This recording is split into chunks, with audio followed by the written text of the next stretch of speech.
Hey everyone, Stacy here. Welcome to my channel, or welcome back. So today we're going to dive into this brand new Aquarius Leo eclipse cycle that is starting in July of 2026. But actually, if you think back to February of 2026, we had our first sneak peek. We had our first new moon solar eclipse at the very late degrees of Aquarius. So we're going to be diving into all 12 signs here shortly. And I'm also going to be talking about a little bit of what this type of eclipse energy or north node, south node energy brings to the table. Now, before I dive into all 12 signs, really quickly, I want to take an opportunity to thank each and every one of you for liking my content, sharing out my content, and subscribing to my channel. I truly appreciate the love and the support. And of course, I'm sending that back to you tenfold. And I'm so grateful some way, somehow that you found yourself, you found your way to me, I should say.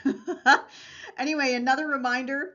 These are general readings, you guys. So keep in mind, I do not have your personal birth chart sitting in front of me. If you'd like to work with me one-on-one, I do use a whole sign house system, and I also use a Placidus system as well. But just for general knowledge of these videos, the easiest way to go is use a whole sign house system. I also use Western tropical astrology as well. So again, take what resonates, leave the rest. I'm confident though, if you watch for your rising or your sun sign, especially these eclipse videos, you should be able to take away some nuggets of information, especially eclipses to the sun. You know, that's definitely not a small transit. That can definitely be a game changer. So for this video, I definitely encourage you to watch for both your sun and rising sign. If you want to watch for more planets, placements, points, just keep in mind I don't tailor these videos to like Venus or Mars or anything like that. Again, if you're looking for more of a personal consultation, check out the details down below, and you can book a one-to-one consultation with me. More than happy to walk you through exactly what this transit will be activating in your chart. Also, if you're a cuspy baby, I'm getting that question more and more. So for example, if you're a 25-degree Leo sun or rising, for example, you can certainly watch for the next sign over. So for example, you would watch for Virgo, but again, don't watch too many signs if it confuses you. Now, if you're well versed in astrology, then knock yourself out. But for those of you that don't have a grasp on astrology, because it can get quite layered and complex, I would just stick to your rising sign and your sun sign. All right, let's get into it here. Also, just a reminder, there are timestamps down below in the description box as well. And also I have way more videos, you guys. I produce monthly videos, separate videos about Saturn moving into Aries, Neptune moving into Aries, Gemini moving into, Uranus moving into Gemini, Jupiter moving into Leo. I have all separate videos about the big heavy hitters in the sky moving into brand new territory as well. If you have been watching me for a while, I've been harping about this for a while, I feel like, since 2023, 2024, when Pluto initially moved into Aquarius. You know, now is the time to be alive. And even with this eclipse cycle, I am really interested to see, because we're going to have this North Node conjunct Pluto at some point, and I will talk about that later on down the road when that transit is coming up. But anyway, let's dive into a little bit more information about the nodes here. So the nodes, I love working with eclipses, you guys. I love it, because it still boggles my mind how an eclipse to your rising sign, or an eclipse to the midheaven, or an eclipse to your moon or your sun can completely change the landscape of your life. Like, it just baffles me. I personally went through this several years ago when I was, you know, really getting into the thick of studying astrology. And, you know, I was so naive. I thought, oh, you know, this is happening and this is happening and this is happening. I was having eclipses. They were hitting my midheaven, my IC, among other planets and placements in my birth chart. And my whole world turned upside down. And it made my head spin off. And anyway, I just love eclipses. It's just, like I said, it amazes me.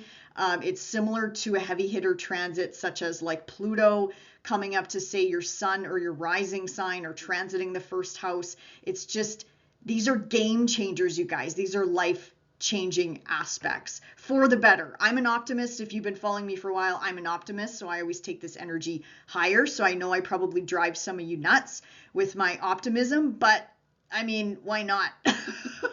Why not? I guess if I get a lot of feedback saying, let's talk about the negativity about all these transits, I'll cross that bridge when the time comes, I guess. But anyway, enough of my babbling away here. So the nodes in our birth chart give us a flavor of fate, destiny, and karma. And again, this is what I absolutely love about this, because there's magic where the north node and the south node lie in your birth chart. I guess if you believe in magic, I guess it depends on your belief systems as well. So these nodes, these points, technically kind of invisible points in our charts, but they are marked in the birth chart. They look like a little horseshoe. They technically move us towards our highest good and our highest freedom, which is ultimately where the north node lies in your personal birth chart. Now, the south node fascinates me as well, because the south node is what we have perfected in past lifetimes. Now, if you don't believe in past lifetimes, that's totally fine. Think of it as an area of life where you came in naturally with gifts, talents, and abilities. Like, it's where you're very highly skilled in that area of your life, let alone if your south node is conjunct any planets, placements, points, or angles in your chart as well. So, it can get very layered up here. Now, the key to working with your north node and south node is easier said than done. It's to balance the two in this lifetime, and it is quite difficult to do. As you get older, I find mid 40s, like around 45 to 50, is when you kind of start to get the hang of balancing the north node and the south node, whether you're consciously aware of it or not. That's just something that I've sort of noticed working with individuals. So naturally, you'll sort of want to stay, like, the south node is our safe zone. We sometimes, that's where we gravitate, that's where we retreat back to. But I can almost guarantee 99% of you, if you stay at that south node, you're not going to feel fulfilled. Like, you're going to naturally feel like something is missing inside of you. So you're going to naturally gravitate towards that north node, which again is where that fulfillment piece comes in. But again, it's very uncomfortable. Your north node in your chart is very, very, very uncomfortable.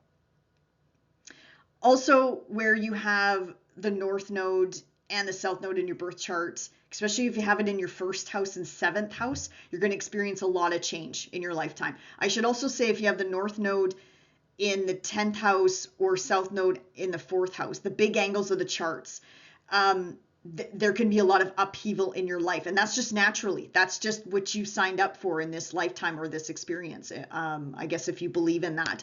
But yeah, lots of changes wherever your north node and south node is. And again, that's part of your purpose. That's what you're here to do, is experience that over and over and over and over again. It's like a lesson. It's called Earth School, the petri dish that we're living in right now. This is something that we're meant to deeply get ingrained into our bones, into our cells, into the structures of our body, to learn that experience over and over and over again.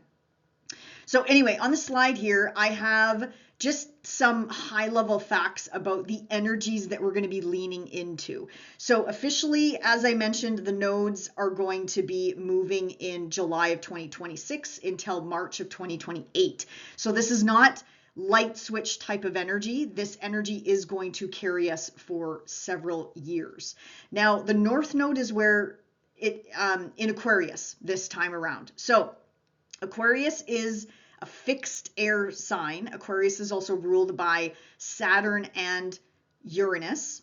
So this is the area of life. We all have Aquarius somewhere in our birth charts. This is where we're going to be welcoming in something brand new. Now, Aquarius energy, or what Aquarius brings to the table, is very progressive, independent type of energy. It's, this is going to be a very interesting cycle, you guys. It's kind of like the we versus me type of energy. Think of the humanitarian efforts, group efforts, unions, any sort of collective coming together. That's Aquarius energy coming up against Leo, which I instantly think of a leader or people in royalty positions or high level positions. I'm not saying if you're an Aquarius or a Leo, I'm putting you in a box. I'm just talking about the energies that these signs can bring to the table. But Aquarius is very, it's about groups and coming together as a group, like group movements. Also, Aquarius really values intelligence. It is all the air signs do. Gemini, Libra, all of those air signs do. But Aquarius brings that higher octave. I'm thinking of Uranus intelligence. Like I'm going to be honest. I'm thinking of like Albert Einstein and how, you know, he received such incredible downloads that back then probably weren't really understood or recognized. That's the Aquarian type of energy. It's the lightning bolt. It's the electricity. Now, every sign has a shadow side. Okay, so I know you heard me talk about I'm an optimist, but I thought I'd throw out some examples of the shadow energy, what Leo and Aquarius could bring to the table. So from an Aquarius standpoint, yeah, it's chaos because that's Uranus at its finest. Plus on top of it, eclipse energy can be very chaotic. It depends on how we adapt to change. And I feel like each and every one of us could define chaos a little bit differently. Aquarius energy can sometimes be detached. Now, I don't see that as a bad thing. But I can also appreciate and understand how people can take it that way, sort of as a negative connotation of Aquarian energy being very cool and detached. Because again, Aquarius is ruled by Saturn, and Saturn is cold and dry naturally. And then and Uranus is just, you know, chaotic. And again, think of a lightning bolt, right?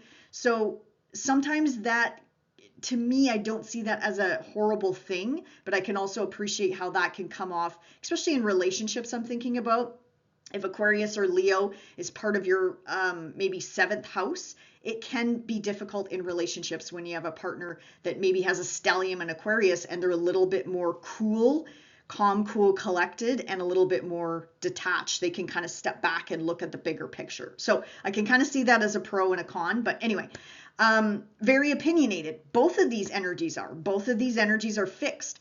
I also find this very fascinating. This is going to be interesting because it's like we're coming into an eclipse season of two signs that don't technically like change, and they're very fixed. They can be very fixed on their opinions. So anyway, just something to think about, lean into when you're thinking of the Aquarian area of your life.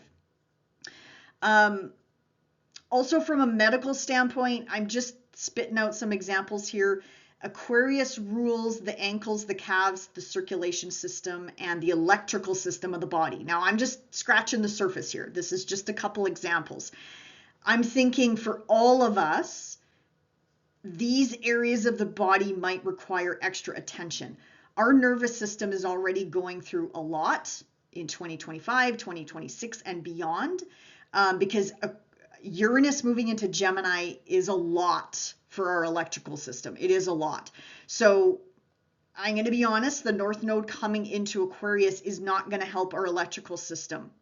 So this is where it comes in. How do you regulate your systems? How do you regulate your lymphatic systems or your electrical systems or your circulation systems or your circadian rhythms? You know, I'll get into Leo here. The heart is going to be coming up for possibly some extra attention as well. Now, I'm not saying everybody on the planet's going to get a heart attack, but I'm just saying there's other layers from a medical standpoint where these areas of life are also going to be lit up as well. Plus, we are in a heavy, heavy year of fire and air, which can take a toll on the physical body. So it's just, the reason why I'm mentioning it is not to scare you. It's just to be aware of it. Because I think a lot of us have been feeling it, and we're in a society of, you know, TikTok, 5-second videos, 5-second videos, 5-second videos. Like, I probably lost half of you already. It's, you know, because I like long content. I like longer content. But we're in a society of quick. That quick gratification and you know, getting satisfied, going through drive-through and you get your ice cream right away. You don't have to do anything. So that's why I'm bringing it up, is just something to think about with this brand new cycle that we're walking into is, maybe incorporate, this is for all of us, by the way, incorporating something in our lives that can calm us down naturally without popping a whole bunch of pills. Unless, again, I'm not a medical doctor, you guys, but it's just something that I felt called to bring up during this cycle because we have so much fire and air coming into our lives, for a long time, for quite some time. Okay, the Leo energy. Leo is ruled by the sun. Leo energy is extremely willful. So naturally, I always think of leadership. But one thing that's different about Leo is that Leo leads from the heart versus, say, and I'm not picking on Aries. Aries leads with the head, for example, and Aries is a fellow fire sign. But when I think of Leo, Leo is, yes, that leader, that CEO. Leo also rules royalty as well. So they may be in the spotlight over the next couple years as well. Or there could be changes, because the South Node being in Leo, this is releasing, this is letting something go in this respective area of life. But Leo energy always leads from the heart. Always, always, always, always. And they love sharing stories and talking about the past. They're very nostalgic type of energy here. So this is the area of life something will need to be released. And if you're saying to yourself, well, I'm not a Leo, it doesn't apply to me. Well, we all have Leo somewhere in our birth charts. So Leo energy is, I would say, a little, it's very lighthearted and fun. So it's creative, it's optimistic, it's exciting, it's very confident.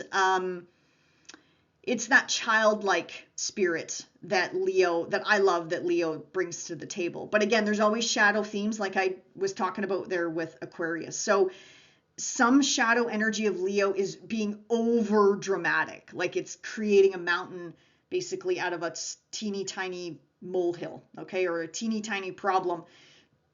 Man, in the hands of a Leo, it can get totally blown out of proportion. So that can be sort of a not so good thing about the Leo energy. Leo energy can be very self-centered, as I mentioned, very dramatic, over the top. It's Hollywood. Leo rules Hollywood, Bollywood, you guys. So it is what it is. What it is. Leo can be bossy and Leo can be very inflexible, but so can Aquarius. Again, we're dealing with fixed fire coming out of Leo here, and then fixed air coming out of Aquarius. And similar, as I mentioned, with Aquarius, the medical side, Leo rules over the heart, the spinal cord, and the back, just to name a couple things here. So those areas of the body that I mentioned might require a little bit more TLC over the next several years. And again, if you are a Leo or are an Aquarius, something to keep at the back of your skull, because usually I find a bit of a pattern here with these things coming up. I'm a Leo myself. So I know a weak spot for me is definitely my spine and my back. So I'm one of them that's going to be making sure I take care of my my skeletal system and also my back, but also my heart as well. It doesn't mean that something's going to happen, you guys. It just means that they're a little bit more tender when the nodes of the moon shift into these respective areas of life, or again, these respective areas of the body, because this all of the signs and all the planets represent parts of the body as well. So just again, food for thought. I'm not here to instill fear, you guys. So please do not take it that way. And again, if it doesn't resonate with you, then just leave it. So the cycle of the nodes, this is what I absolutely love. I love dates, I love ages, I love looking back in the past. I know I love geeking out on all this stuff. So I have on the slide here, feel free to take a screenshot, I have ages on the slide. So you don't really need your birth chart, or you don't need to have it handy to sort of think back or reflect back to these ages. Now, the young ages on the slide here, I just want to address here. So I have 4, 9, 14. Again, these younger ages, probably we were under the influence of obviously some sort of authority figure, right? Whether it was a parent, a grandparent, an aunt, or an uncle, whoever raised us. So just keep that in mind when you're looking at the slide here. I can appreciate that obviously at 9 years old, we probably didn't have a lot of control, but it would have indicated possibly an upheaval in the home life though, or something, or a big change happening thanks to your parents, or again, whoever raised you for that matter. So the nodes spend approximately a year and a half, 2 years in every sign, but the cycle of the nodes overall is 18 and a half years. That's why it's a pretty big deal when they come back around, even in our personal birth chart. And this is usually where some sort of big life upheaval, change, whatever you want to call it, a reset happens usually around these ages and these times of these nodal transits. So let's start with the nodal return. As I mentioned, it happens every 18, 19 years. I have the ages on the slide here. So 18, 19, 37, 55, 56, 74, 92, 93. And again, if you want to keep going up, again, keep going up by 18, 19 years there. So this is a reset button. I love this because, again, this is very rare, similar to a Saturn transit, similar to any outer planet that takes forever to go around the zodiac. This is huge when it comes back around. This is a big reset in this area of your birth chart. Lots of synchronicity, lots of people, places, things coming onto your path for a reason. Now, this could be a nudge back onto your path or a nudge maybe onto a different path. It just depends on, again, where this is in your birth chart. Is it conjunct any planets, placements, points, angles? And what exactly have you been doing the last 19 years? And maybe this is time to change things up and move into something new. Also, think about relationship cycles as well that we have with family, friends, loved ones, marriage, things like that. Now, the nodal reversal happens every 9 years, which again is still fairly rare, but this is when the north node conjuncts your south node and then the south node hits your north node. So this is kind of like a rebalancing type of energy. So this is actually where you kind of lean into your south node a little bit more. You might have a life circumstance that makes you retreat back to the safe zone. So as I mentioned earlier, the south node is where we kind of feel safe. It's our comfort zone. The north node is very uncomfortable, like extremely uncomfortable for us. But as we get older, it gets easier and easier to kind of lean into that. Or again, these eclipses sort of give us the opportunity, anywhere from a gentle nudge to a big shove into that north node direction. And then once you start working with it, you're kind of like, oh, okay, this isn't too bad. Practice makes perfect. Again, it depends on where these are hitting in your chart. So again, I have the ages on the slide here. So age 9, 27, 28, which is really interesting. 27, 28 is big as it is because you are coming into your first Saturn return. And that is also another huge cycle. If you want to learn more about that, check out my Saturn video. But other ages, 46, 64, 65, 83, and then again, you can keep going up from there. Now, the nodal squares, or, some astrologers call it the bending of the nodes, which sounds, super magical, which I like that. They happen more often. So they're every 4.5 years or so. Now, because it's a square, it's going to make you move. It's going to, meaning maybe not literally move, but it's going to make you take action in these respective areas of life. Now, it could be the transiting areas of life, or it could be your natal nodes where they sit in your personal birth chart. This is where it depends on which areas of life are being activated here. So this could be upheaval because it is a square. This could be something that you didn't quite see coming. But similar, just like the return, the reversal, and the squares. Synchronicity is at its finest around this time. This is what I love about the eclipses, you guys. It's so magical. No one can even describe it. It's just, this is where things just line up, and then you reflect back, usually around the nodal reversal, and say, take a step back and go, wow, like look at all the stuff that has happened in the last X amount of years. Now, where do I want to head? fated people, places, things, jobs, opportunities, relationships, what you name it, come onto your path for a reason. So I find the squares, though, sometimes we can start, I don't want to say get off track, but we do different things, right? Something happens, an abrupt ending comes, and you're like, okay, I got to just grab that job for now, or do this for now, or do this for now. And then 4.5 years later, you sort of get that gut check. You start getting sort of antsy, you start getting discontent, and you're like, okay, time for another change. So those are, in a nutshell, kind of the cycles. Now, another thing I love looking back on is the previous Aquarius Leo cycles here. So think back to 2008 and 2009. That would have been the last time we had the North Node in Aquarius and the South Node in Leo. And if you want to go before that, 1989 to 1990 would have been the last time we had North Node in Aquarius, South Node in Leo. So think back to those respective years. You know, what happened, what came up. Again, I'm not doing these videos to instill fear and pain and panic and all this stuff, okay? Because even myself, I'm thinking, oh man, 2009 was kind of a rough year for me, I remember. But I learned a lot. You know, I learned a lot. But it does not mean the exact same thing is going to happen. It's kind of, unless you really did not learn that lesson, you know, 18.5 years ago, it might come back around, but it's pretty rare it's going to be, you know, the exact same person, the exact same circumstance, the exact same job. It's pretty rare, you guys. Plus, on top of it, all the outer planets would have been in different territory, you know, because they also play a part in this. You know, I'm personally looking forward to when the North Node conjuncts Pluto, which, you know, again, is very rare.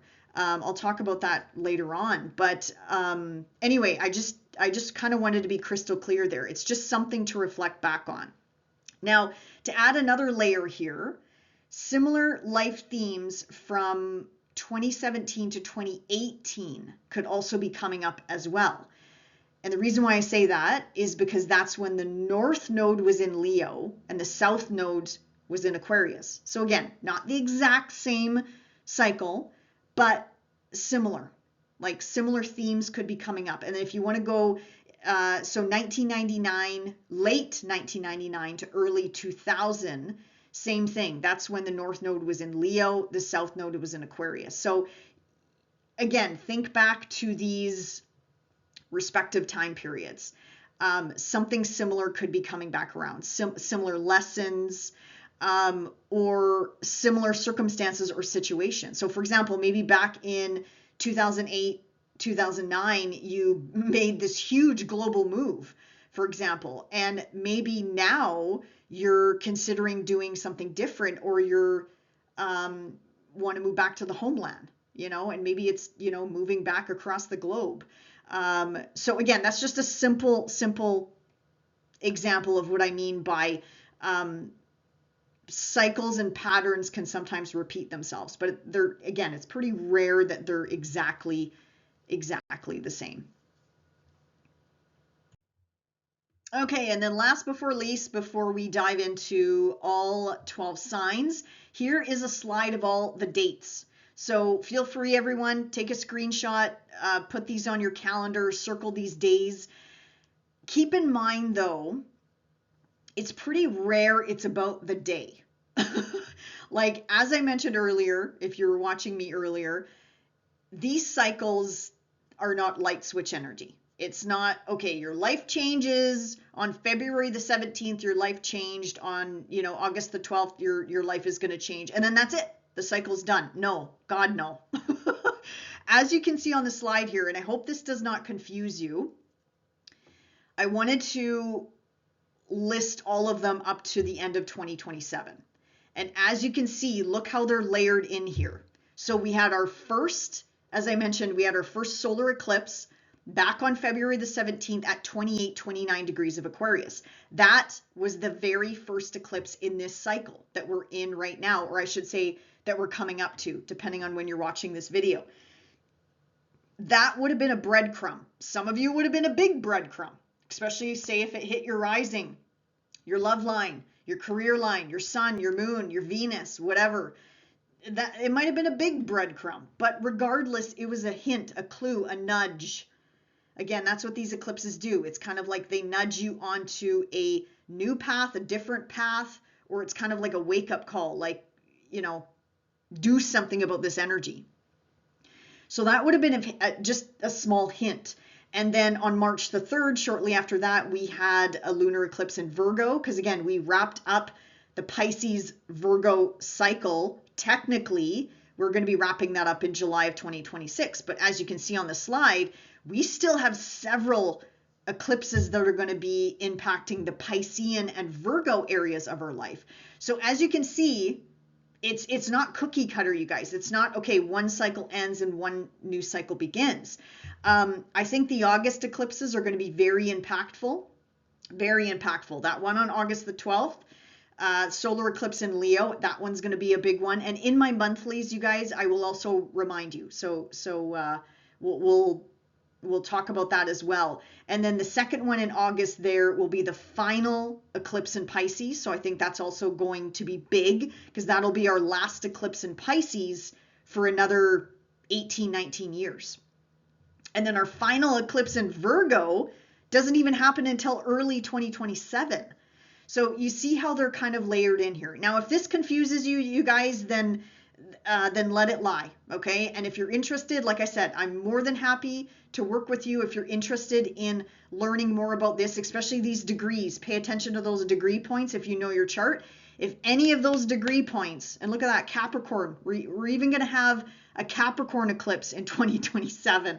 So if any of those degree points resonate with you, book a reading with myself, book a reading with your favorite astrologer, and we will be more than happy to bring you a peace of mind. But this is not to instill fear. This is like, I want to get you lit up about this. I'm very passionate about this. Like I said, I love eclipses, and it's energizing to know that for those of you that feel stuck and stagnant in something, you fill in the blank, a relationship, a career, a job, a place of living, your situation, whatever, these eclipses will give you the energy and the motivation and the drive to change your life circumstances, let alone the other big heavy hitter transits that are happening in the sky right now. So anyway, just something to keep in mind. So eclipse energy is active 6 to 8 weeks before these dates. So something to keep in mind. And eclipse energy always ripples out 6 months after these dates. Technically, they ripple out until the next eclipse, and then the next eclipse, and then the next eclipse. So again, this energy is always active, but it doesn't take away from the fact that for example, August is going to be, I think, a pretty pivotal, critical month, and same with February of 2027, and same with February, March of this past year. How did those eclipses play out in your life? But yeah, for some reason, they're really highlighting August. For me, August and February of 2027, I think those are going to be big time periods for each and every one of us. So, okay. Anyway, that is about it. Now, let's dive into all 12 signs. Just a reminder, watch for your rising and watch for your sun sign. And if you're a cuspy baby, watch for the next sign over. And if you want to watch for any other planets, placements, points, that's fine, just as long as they don't confuse you. Because keep in mind, my videos, I tailor them to the rising sign and the sun sign. So I don't tailor them to Mars or Venus or Mercury, for example, or the moon for that matter. But I mean, the moon, it would be something to do with the home front if you're watching for your moon. Hey, Aries, sun or rising. Let's talk about the two areas of life that are going to be up for some possible big life shifts and changes starting in 2026. But keep in mind, this energy is not light switch energy. So these changes, these big life changes could be taking effect in 2026, 2027, or even 2028, or all 3 years combined. Plus, on top of it, we're still technically wrapping up the Piscean Virgo cycle. If you want to learn more about that, check out the links in the description box below. I do have a separate video about the eclipse cycle that we are technically kind of still wrapping up that began in late 2024. So Aries, North Node in the 11th house. What does this mean? So North Node is where we are going to be welcoming in something brand new, something fresh. This is where big life shifts and changes are going to be happening for you, but also at that also in the Leo area of your chart, Aries, but I'll get to that in a second. So the 11th house, brand new friendship circles, brand new networking circles. So this could be, again, personal or professional from again, it depends on the lens that you want to look at this from. New community. Like the 11th house is the people that we surround ourselves with by choice. 11th house can also represent unions or connections or affiliations to unions for those of you that are maybe connected to unions. So there could be some shifts and changes there. Also, any sort of affiliations or memberships that you personally belong to, again, whether it's personal or professional, your role, the dynamics of these groups are probably going to be up for some shifts and change. I'm going to say for the better, because again, if you watched the earlier part of my video, I'm an optimist. So I'm always optimistic about these changes coming in, that, you know, sometimes life gets stagnant in these areas of life and we don't really realize it until change starts rolling in. And then afterwards, it's sort of like that aha moment, like, you know what, thank goodness all of these changes happened. I can appreciate it in the moment, it's not like that, but reflecting, you know, back on the changes after everything has happened, after the dust is settled, it's usually a blessing, I'm going to say. But again, I'm an optimist and I know I drive people nuts by that. Your role within these groups are probably going to change. Your relationship with these people are going to probably change. Like Aries, I wouldn't be surprised if friendships fell away. I'm going to say it. Now, if you're saying to yourself, no, I have the best people in the world. I have my high school buddies and we all go out and we do this and we do that and blah, blah, blah. Again, that's great. That's great. But that dynamic, something about that dynamic is going to change. And yes, friends come and go. That's the 11th house. I can appreciate, for those of you like me that have moved around my whole life, yeah, I have friends all over, you know, and I don't have those old high school buddies that I can go out with day in, day out, you know, but I know a lot of people that have that experience, right? So it just depends on how you share that experience with your current social circle, how you're connected with them, how you're affiliated with them. As I mentioned, what is your role with these groups? That is probably up for some change. It could be big, could be small. You're gonna have to let me know, Aries, after this, after the dust is settled. Think back to February of 2026. That might have given you a breadcrumb as to possibly some changes coming in for you in this area of life. 11th house is also older siblings, or I'm just gonna say siblings in general. There's a connection here where possibly something in their life is going to shift and change, and perhaps you might be there to support them, lift them up, light them up, whatever the case may be, or a relationship to an older sibling or a sibling in general might be shifting and changing as well. This is also the house of gains, because it pulls in from the 10th house there, Aries. So, you know, income streams could be up for some change or some challenges at this time. You might need to get creative, pull from that 5th house, which is creativity, and hobbies and side hustles and things like that. So that dynamic might be shifting and changing a little bit. Now it is the North Node. So again, I'm not saying you're going to lose a whole bunch of money. I'll get to the 5th house in a second here, because this is definitely not the cycle, Aries, to bet the farm. But again, I'm not here to tell you what to do. If you want to gamble away your entire life and live out of your car and cross your fingers and hopefully everything works out, that's totally fine. These two axes that are being lit up are luck, like they are lucky axes. But eclipses, you cannot predict. They are wild card energy. It's just like trying to predict Uranus. It's like impossible to predict. All you know is that something is going to be shifting and changing in these respective areas of life, Aries. So gains could, you know, could be very fruitful. Like it's kind of like finally you get your payday, Aries. So that could be one way to look at it. This is also the house of your hopes, your wishes, your dreams. The 11th house is long term. you know, just like the 10th house. 11th house is similar, where it's kind of like it's attached to the legacy that you want to leave behind, the wealth that you want to leave behind, you know, something that you want to leave behind for your children, I don't know, nieces and nephews, extended family members, whoever. You know, the 11th house is sort of connected to that as well. The 11th house is also the future, being Aquarius. I think we're going to, from a collective standpoint, this is really going to accelerate, especially with Pluto in here as well. And the 11th house is anything that lifts you up and lights you up, Aries. So I'm just encouraging you to lean into that and let go of people, places, things, situations, hobbies, side hustles, clients, whoever that is just not serving your highest good, Aries. This, you know, I'm really hoping for those of you that kind of feel like you're stuck in a rut and you don't really know what to do. I'm really hoping these eclipses will help accelerate that for you over the next couple years. Now, the South Node in Leo. So this is the 5th house, and Aries, I forgot to mention these, the nodes are making beautiful aspects to you, Aries. Very, very, very nice aspects to you. But it doesn't mean this is going to be a cakewalk, because like I mentioned, sometimes change can be difficult. It depends on how you deal with change, Aries.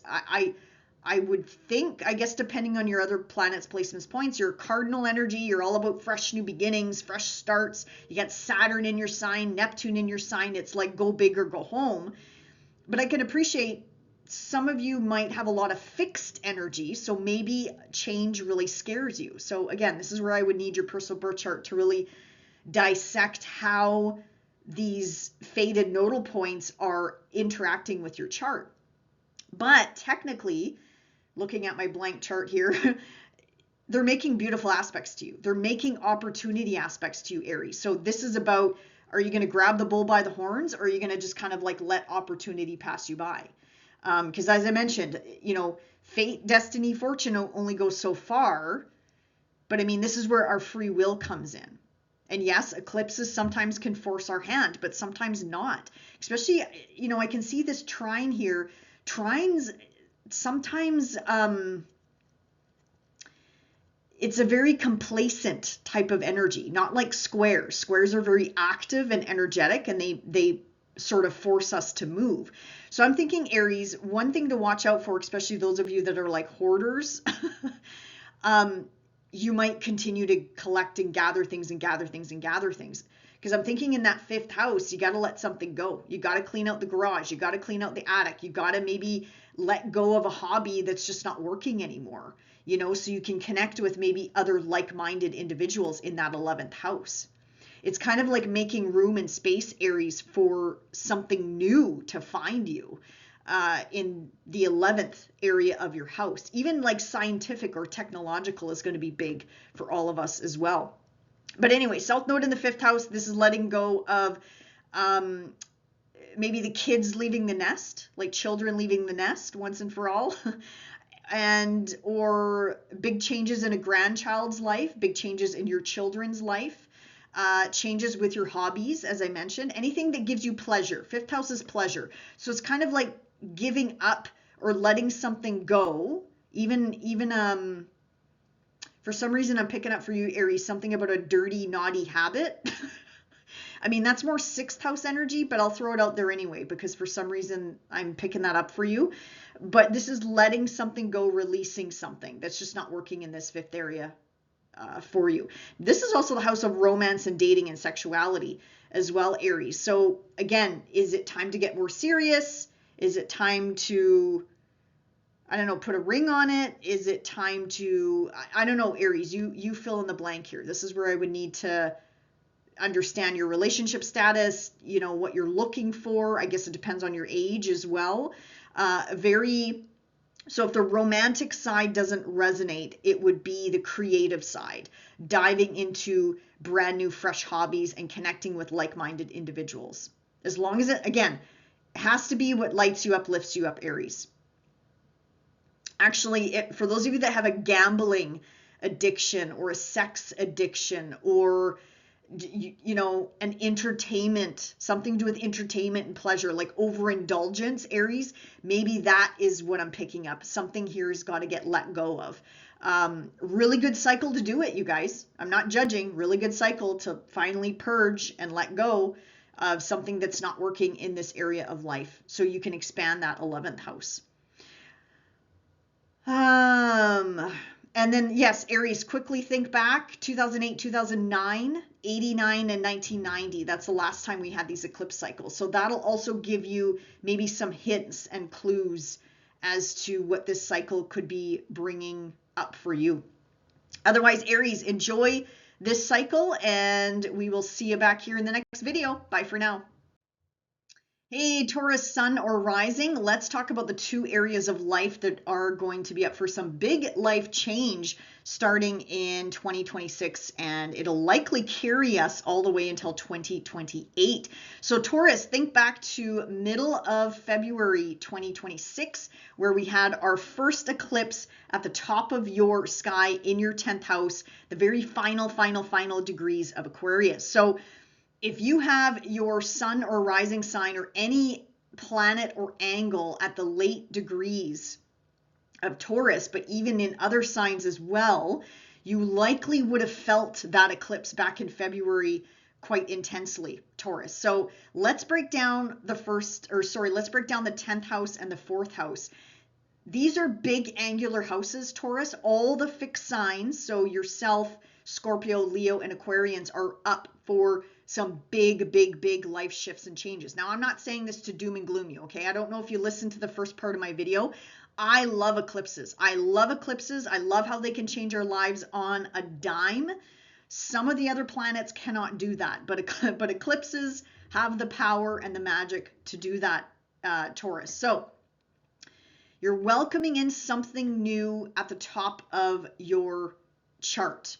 And also keep in mind, Taurus, as you can see, this is a blank chart. I don't have your personal birth chart. I don't know how this is waking up the rest of your chart. So also keep that in mind. But regardless, if you are watching for your sun or rising, at some point the nodes are going to square your Taurus placements or angles, whatever you're watching for. So again, these are big faded life changes that are making their way to you, Taurus, slowly but surely. But just keep in mind, it's not light switch, okay? It's not like one and done and then you're good to go. Like, this is going to be rippling through the next 2 to 3 years. And on top of it, we're still trying to close out that cycle from Virgo and Pisces as well. So go back to the date slide. You'll see all the dates. They're all intertwined together there over the next, 2026, 2027 anyway. So the 10th house is pretty straightforward. It's your purpose, Taurus. It's your purpose. It's usually, career. It's your status. It's your reputation. It's your public image. It's the highest standing of your chart. So it's a very public area of your chart. It's about the legacy you want to leave behind, Taurus. It's those long-term commitments and goals. Some of these might carry forward actually, because with the North Node being in Pisces since late 2024, that would have been also sort of a readjustment of what does long-term commitment and goals mean to you? Like, what do you want to plan for the future, for example? This is also changes to authority figures in your life. So this is the parental axis, Taurus. So if your parents are still with us, they are probably going to be going through change as well. It's hard to say exactly what, but they'll be going through some sort of transformation and change as well, and shifts and pivots. If you are not a business owner, so if you work for an organization, I almost guarantee there's going to be a lot of change, especially if your true midheaven goes through here, Taurus, I should say. Probably big shifts and changes at the company that you work for. So bosses leaving, CEOs changing up, like leadership changing up. I remember when this happened to me years ago, I had an eclipse right on my midheaven, and I lost an incredible boss, an incredible, like, she was the best of the best that I've ever had in my career. And I lost her on this eclipse, and she didn't pass away. She resigned and moved on, and the company got bought out and stuff like that. But I'll never forget that. And another thing that happened to me was there was a lot of changes with my parents, because again, it hit my midheaven, so it rippled down to my IC. So the reason why I share that, Taurus, is, if you're in the same boat, I'm not saying, like, yes, it was, I was sad that I lost her, but I mean, life went on. I did get a new leader. I eventually actually moved on from that company anyway, and I have another new leader anyway that I deal with and work with. But it's just something that, it's changed. That's life, and then even my parents, they went through a big upheaval. One of them moved clear across the country. I didn't see that coming. Didn't see that coming. And then I myself moved. I bought a home. That's the house I'm sitting in right now. So like, so many blessings came out. I'm just getting goosebumps thinking about it, Taurus. So I hope this doesn't give you fear. That's not my intention. Okay. It's just to give you some examples of, yes, there could be big life upheavals and changes, but the dust will settle. You will see the golden nuggets appear. You will see the blessings will appear. It's just that they may not appear on the day, but there's always a rhyme and a reason why things, fall away from our lives, and then we gain those new relationships coming in. So just a heads up there. Clearly something, changing. Well, work-life balance. This is hitting your work-life balance. And again, something to do with your parents, your grandparents, authority figures in your life. People at the top of the food chain, if you work for, a big company or anything like that. But also, Taurus, I'm just going to throw it out there. For those of you, because again, if this is hitting your love line, okay, so if you're rising, that means your love line goes through Scorpio. For those of you that are in an unhappy partnership, whether in business or in love, this is the transit that's going to help you release yourself from that relationship. Yeah, quite literally, they're showing me some of you are like, feeling like you're like, I feel like I have chains on my wrists right now, Taurus. So this new eclipse cycle will release you from that toxic job, release you from that toxic boss, release you from that toxic marriage or love relationship. Now, for those of you in a happy job, happy marriage, happy life, don't worry about it. Okay. I'm not saying your whole life is going to die and cripple away and waste away, Taurus. This is for those of you, it has to resonate with you. Okay. I don't have your personal birth chart again in front of me. So if it resonates, great.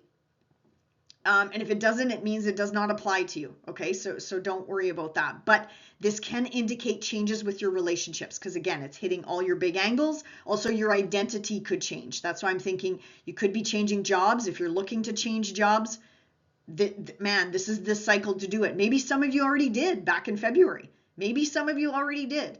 So again, Taurus, I'm excited for you. This is a game changer.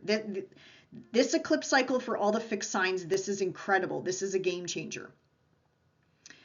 Okay, South Node in the 4th house. Okay, some of you could be moving. Like the example of myself there. If this is your true home line that goes through Leo, you could be releasing a place of living, like something to do with the household. There's something here that has to be released, let go of, whatever you want to call it. Changes in the family dynamics. Maybe kids are leaving the nest.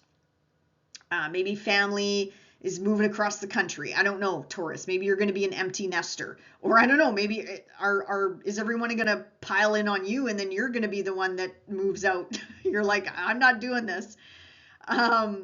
But the 4th house, again, the parental access, so changes with mother, father, authority figures, or grandparents. This is also about the past, Taurus, so releasing something from the past once and for all, purging something from the past once and for all, even if it's a mindset or a trigger, being raised by a narcissistic parent or something like that, and you're getting triggered.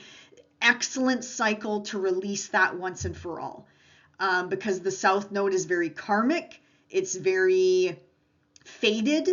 And there's always a reason why, if things are starting to bubble up, there's a reason for that, Taurus. So please work with the proper individuals, especially with Saturn and Neptune in your 12th house. It will help you move through these energies easier. But again, that's only if that resonates with you, because the 4th house is a hidden house. It's things that happen behind closed doors. But it also is deeply intertwined with ancestral bonds and the past and how we were raised, going back to our old homestead and things like that. But I like how the South Node is here, Taurus, for you, because it's about releasing once and for all and getting rid of this. So Taurus, also dates are on the slide here. Think back to 2008, 2009, and 1989 to 1990, and even 2017, 2018. Think back to those time periods as well, because there could be similar themes coming up around this time. Otherwise, Taurus, enjoy this eclipse cycle, and we will see you back here in the next video. Bye for now. Hey, Gemini sun or rising, let's talk about the two areas of life that are going to be up for some big life shifts and changes over the next several years. So keep in mind, Gemini, this is not light switch energy. This is going to take us from 2026 well into 2028. And if you want, think back to February of this past year, 2026. We had our first eclipse in Aquarius, the very late degrees of Aquarius. So if you have anything in Gemini or Sagittarius for that matter, at the late degree point, you probably would have felt this more than maybe some of the other signs. But regardless, Gemini, regardless, you're going to have big life shifts and changes in the, actually, I think you're going to like this. This is the educational access. This is like early childhood education, college, university, going higher. It's just, yeah, I love this for you, Gemini. And I think you will too. I think you will too. All the fire signs and all the air signs, they're all on fire right now in a good way, because, you know, that's the energy we're in. You know, it's just, everything is just go. So, I mean, you're probably in your flow there, Gemini. But anyway, so you're welcoming in something new in the house of the gods. I love the ninth house there, Gemini. I love the ninth house. So it is a house of religion, spirituality, your belief systems, as I mentioned, higher education, teaching, training, mentoring, coaching. Could be you stepping into one of these roles, Gemini. I'm just going to throw it out there. Anything to do with long distance tripping around and traveling. Now, Gemini, for those of you that travel, now this is happening in a long distance area of your life. So fated travel is going to be coming up for you over the next 3 years. If you are able to, Gemini, I'm encouraging you to lean into that and take advantage of that, because I think it's going to be quite magical, quite synchronistic, depending on where your nodes are in your personal birth chart. So I don't know if your nodes are being bent or anything like that at this time, but this is, yeah, like I'm thinking trips to Egypt or Peru or any place like Vortices, Sedona, anything like that. Just, oh man, Gemini, if you can, I can appreciate not all of us can I know I can't afford to fly all over the planet, so I can't talk. But if any opportunity like that comes up, just take it, Gemini. I'm really encouraging you to lean into this transit, because clearly the universe wants you to do so as well, with the North Node being. The North Node is trying to expand your mind, trying to give you a bigger perspective on life. It could be spiritual. Like I said, it could be spiritual, it could be religious, it could be, you know, whatever you want this to be. Or again, stepping into an elder role, a teacher role. I'm not calling you old, Gemini. It's just you're stepping into a higher version of yourself with this transit. I love this for you. I'm getting goosebumps everywhere, Gemini. You have no idea. You have no idea. Yeah, ethics, belief systems could go through a bit of a shift and change. Could also go through a crisis as well. I can understand eclipses are not cakewalks. A shift of our belief system, sometimes that can be a shock to the system, depending on our age, of course. I can appreciate that. Oh man, you're going to meet people, work with people from all over the globe, especially those of you that have a business. Get online if you're not online. Embrace social media if you haven't already done so. But we're going to talk about that South Node though, because I can see it going either way. I can, yeah, I'm just going to spit it out now in case I forget, but I can also see you releasing some apps or getting off of social media or reducing that in some way. So it depends on where you are. If you're overactive on social media, maybe it's time to reduce that or get rid of certain apps that maybe cause overstimulation or anxiety or something like that. But for those of you maybe that own a business, run a business, or haven't really gone anywhere in a long time, maybe it's time to put yourself out there. The ninth house is get uncomfortable, like push yourself outside of your comfort zone. And that's where the universe, that's where the gods are going to meet you, quite literally. The gods can't do anything, you know, the higher powers can't do anything when you're sitting in your house, Gemini, eating bonbons all day. Like they can't, I'm sorry, they can't help you. They can't help you. It's like get out of this is get out of the house energy, Gemini. Get out of the house and let life work for you with this transit. So I'm very excited, very, very, very excited for you. Okay, and yeah, embracing new cultures and food and oh yeah, all the anyway, yeah, just beautiful. I can just see the colors, Gemini, and it's just anyway, it's awesome. I'm still sitting in goosebumps here. Okay, now the South Node in Leo. Yeah, so something in this area of life has to be released, Gemini. Now it doesn't have to be, but in order to make space for that ninth house, usually we have to let something go in the opposite area of life. So the third house is more of the mundane day-to-day busyness. So this is like driving the kids there, driving the grandkids there, doing this, doing that, cleaning the house, walking the dogs, going to gym class or whatever.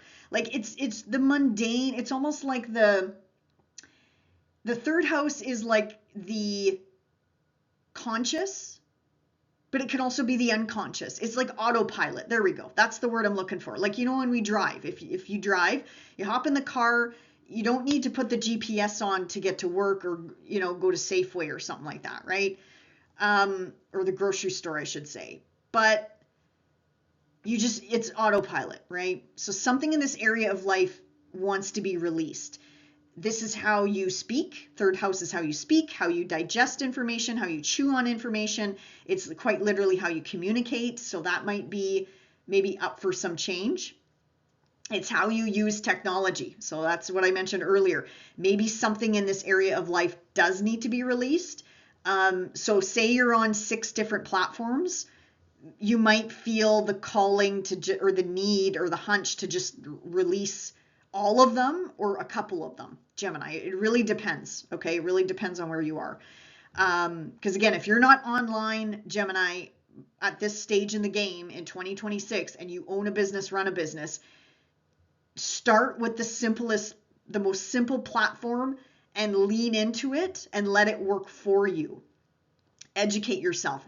This is a huge educational learning transit for you, Gemini. So that's why I love, love, love this. And I think you're going to eat it up. Like, I don't think anything I'm saying hopefully is not like way off kilter here, because you are the sign of early childhood education. You are sort of connected to that third house. So I'm hoping you can lean into this transit and embrace it, because quite frankly, the universe is asking you to go bigger. Third house is also our neighbors, our neighborhoods, where we live, community, the vicinity. It's local. Like third house is local, ninth house is international. So again, the universe is asking you to release something in this area of life. Maybe some of you are going to move, you know, quite literally. It doesn't have to be, maybe some of you will be international with the North Node being in the ninth house, or moving far away from wherever you are living right now. There could also be changes in the neighborhood. So neighbors coming and going. I went through this transit recently, and oh my goodness, I have a new neighbor across from me. I have a new neighbor beside me. There's a new neighbor on the other side of them. So many changes. I think on my teeny tiny street alone, I think 5 houses went up for sale while the South Node was in my third house. So there could be a lot of local changes as well around you. Siblings, changes in siblings' lives, your relationship to siblings could possibly change as well, Gemini. It's the South Node, so I'm thinking distance, but it might not be. It might not be, because again, it depends on if you have anything in your 11th house. That would be a trine.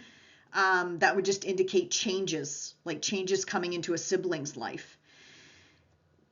Let's see, what else? Yeah, and relatives. Third house is like extended family members. So changes with extended family members, neighbors, neighborhoods, communities, yeah, and siblings as well.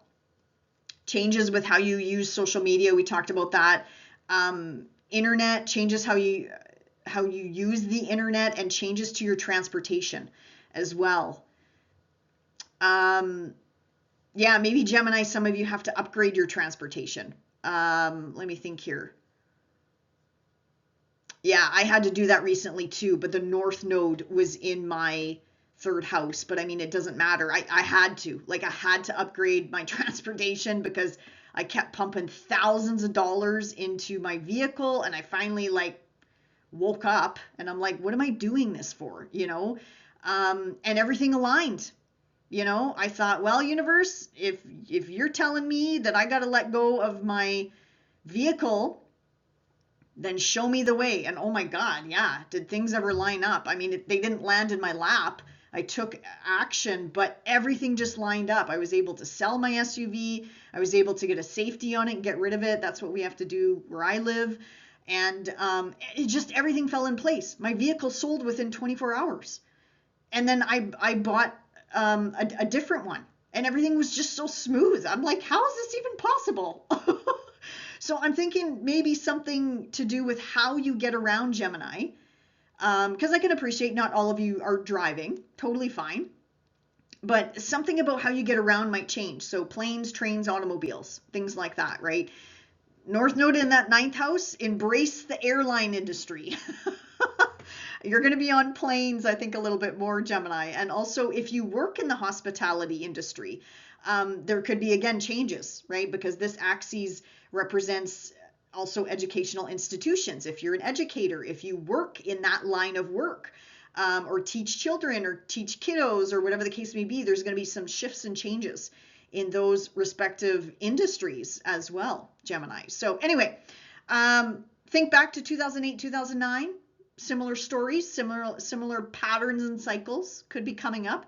Also 1989 to 1990, Gemini. There could be similar situations, people, places, things coming into your life, but not the exact same thing. Okay, it's pretty rare the exact same things happen, but what you'll notice is patterns and cycles. That's what I like about this energy. Otherwise, Gemini, keep in mind, I don't know how this is hitting your personal birth chart. So again, if you're interested in learning more about that, you can connect with me, connect with your favorite astrologer, and we can dissect your chart a little bit more as to how exactly this is going to be manifesting with your other planets, placements, points, and angles in the birth chart. Gemini, enjoy this transit, and we'll see you back here in the next video. Bye for now. Hey, Cancer, sun or rising. Let's take a look at the 2 areas of life that are probably going to be up for some big life change over the next several years. Now, keep in mind, Cancer, this energy is not light switch type of energy. I did post the dates earlier in the video, so take a screenshot of those. Keep in mind, Cancer, you and Leo are one of the signs that always feel the eclipses most intensely. I try to always remember to say that to both you and Leo, because you're ruled by the moon. Leo is ruled by the sun. Your 2 rulers, if I can talk, never go backwards. Never, ever go backwards from our perspective here on Earth. So, Cancer, circle those dates in your calendar. I would say, especially for you and Leos, move lightly around those days. And if you feel off, if you kind of feel sick, if you kind of feel like funky, if you kind of feel foggy, daisy, boozy, woozy, that's just the eclipse energy.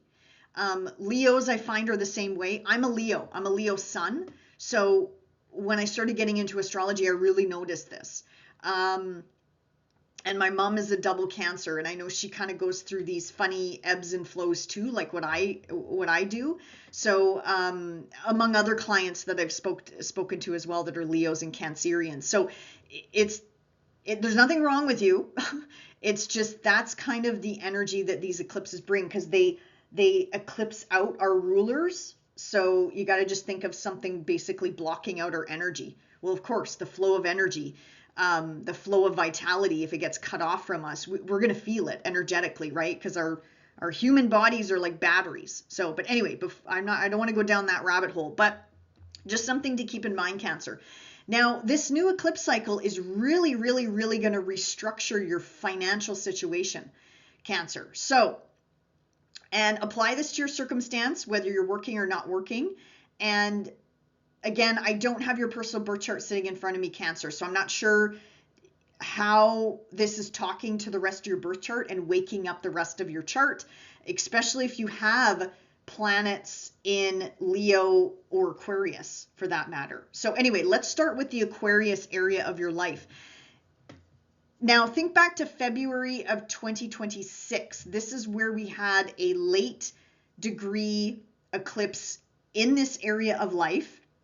So that might have given you a big breadcrumb or a small breadcrumb, Cancer. So it really depends. Now the 8th house it's quite heavy. It's quite it's the house of death and rebirth and transformation, Cancer. So it can get quite intense from a psychological standpoint. But the 8th house does rule over huge life shifts and changes. Think back to 2008, 2009, 1989 to 1990. And also think back to 2017 and 2018.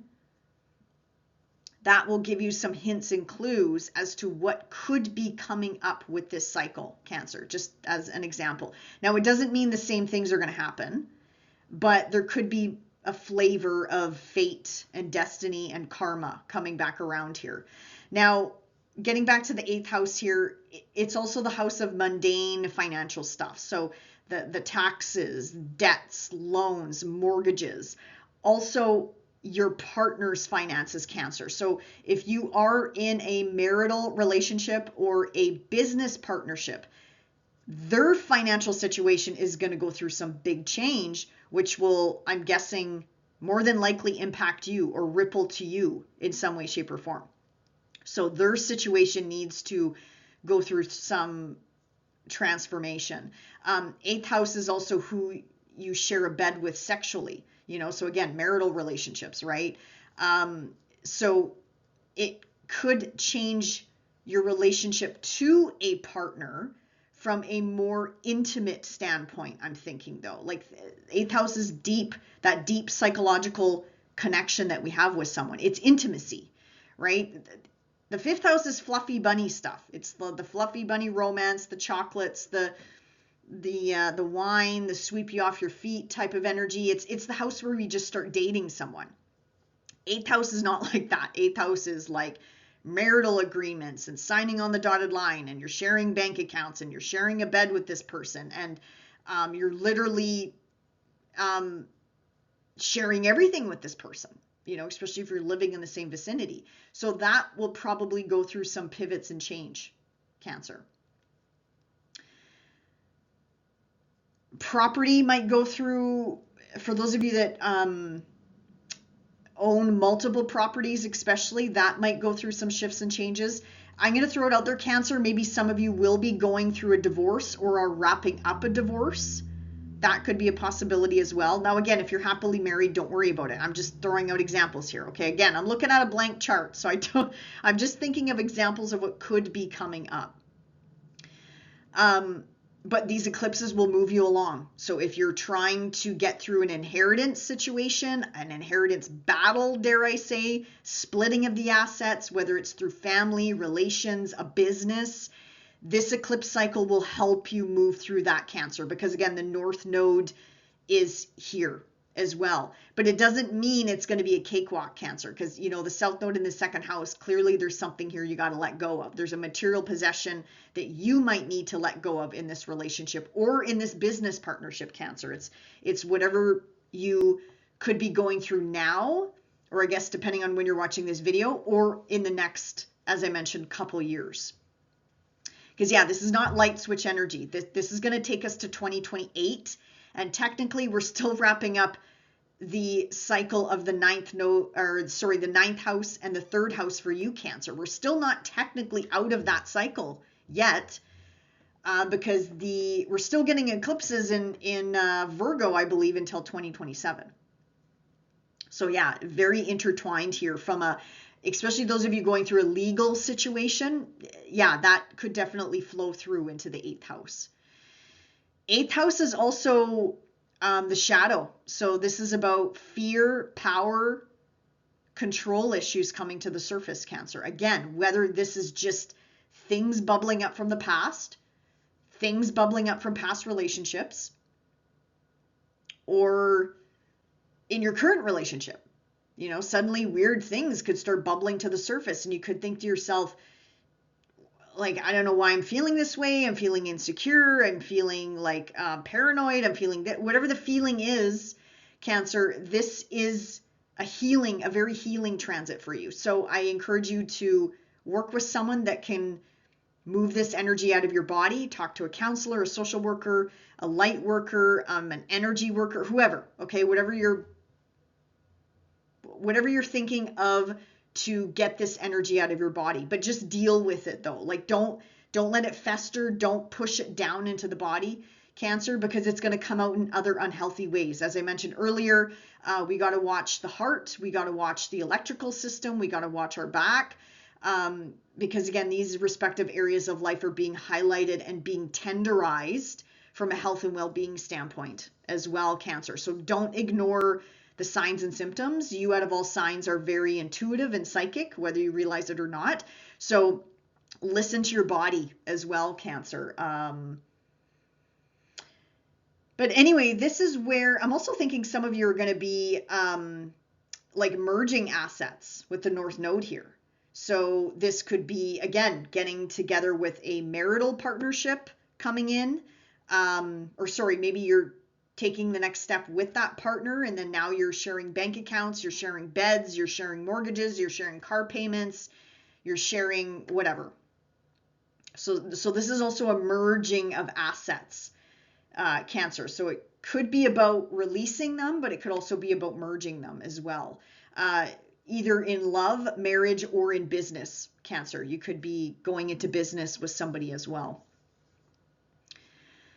And it'll have like a faded feel to it. Again, think back to those time frames, right? What sort of was coming up for you during the last eclipse cycles in these respective areas of life. Now, the 2nd house, also 8th house, new income streams as well. Yeah, it's how money flows to you.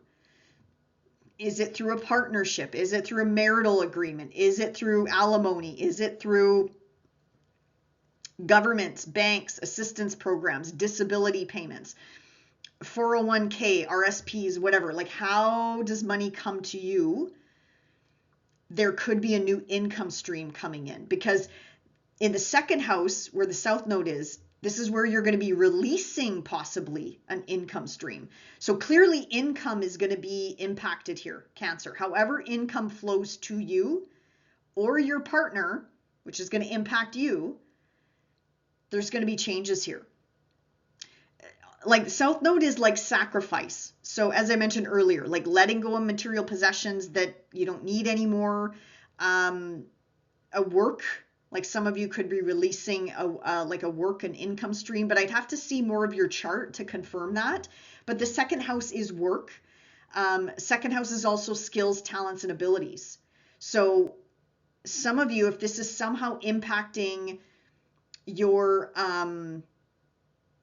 not your sun, because the eclipse is not hitting your sun, but it would be your midheaven. If it's somehow talking to your midheaven, Cancer, which would be maybe in Aries, it might be in Taurus, it might be in Pisces, then I would say, yeah, you're up for some career changes. But again, I would have to see your chart to confirm that.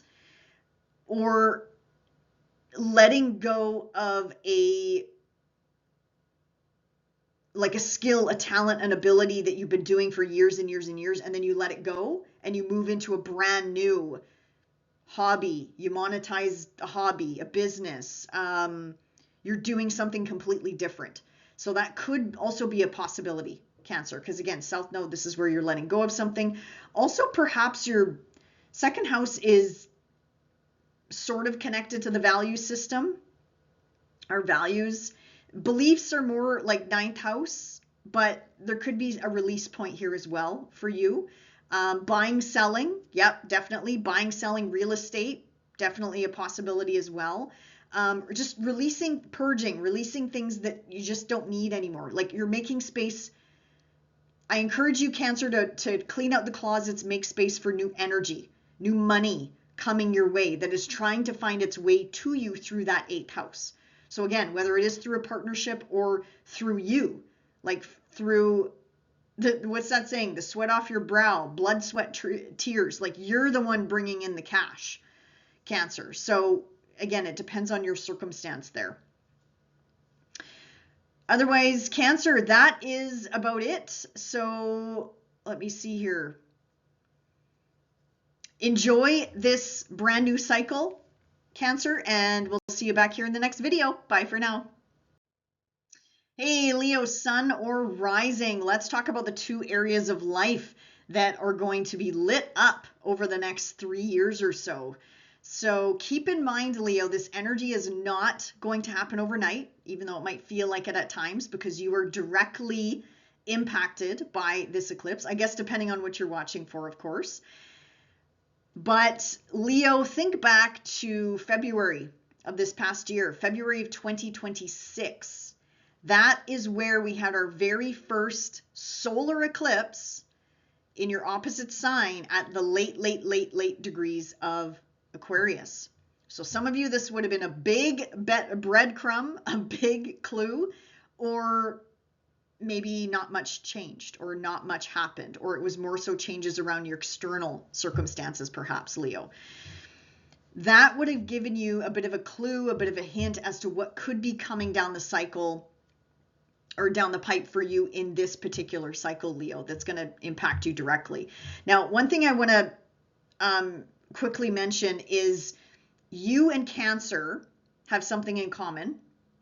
You are both ruled by luminaries. So Cancer is ruled by the moon, you're ruled by the sun. So I find Cancerians and Leos are heavily impacted by eclipses regardless if they're in your sign or not. So I'm a Leo sun myself. My mom is a double Cancer. This is when I first started noticing this, when I was getting into astrology. I obviously notice it working with my clients as well.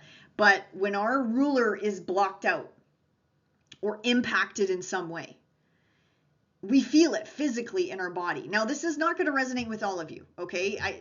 This really depends on even the decan that you're like my sun falls in the spiritual decan, so I feel everything very intensely, but there's also other aspects in my chart that makes me a bit crazy sensitive from a body standpoint. So not all of you are going to understand what I'm talking about, but regardless, if you feel wonky, weird, ill even around these eclipse dates, now I put the dates on a separate slide, so you'll have to just click back in the timestamps. Circle those days on your calendar, because Leo, if you feel off, if you feel awkward, if you feel sick, if you feel just discombobulated, that's just your ruler being blocked out temporarily. I encourage you, if you can, move carefully that day. If you can, schedule lightly that day. Maybe don't make a whole bunch of commitments on that day or around that time, just because, especially those of you that feel it like I feel it. Now, if you're fine and you're like, Stacey, I don't resonate with a thing you're saying to me right now, then just ignore what I've babbled off in the last 2 to 3 minutes here. But anyway, Leo, this is huge for us, this cycle. I am so excited. For those of you that are single, that have been looking, or that are, dare I say, unhappy in their current partnership, relationship, job, because again, if you're watching for your Leo sun, this is possibly a new job. This is a big career shift as well. So Leo, I don't think you're going to be single after this transit. I mean, Pluto is in there too. Wait till the North Node comes together with Pluto.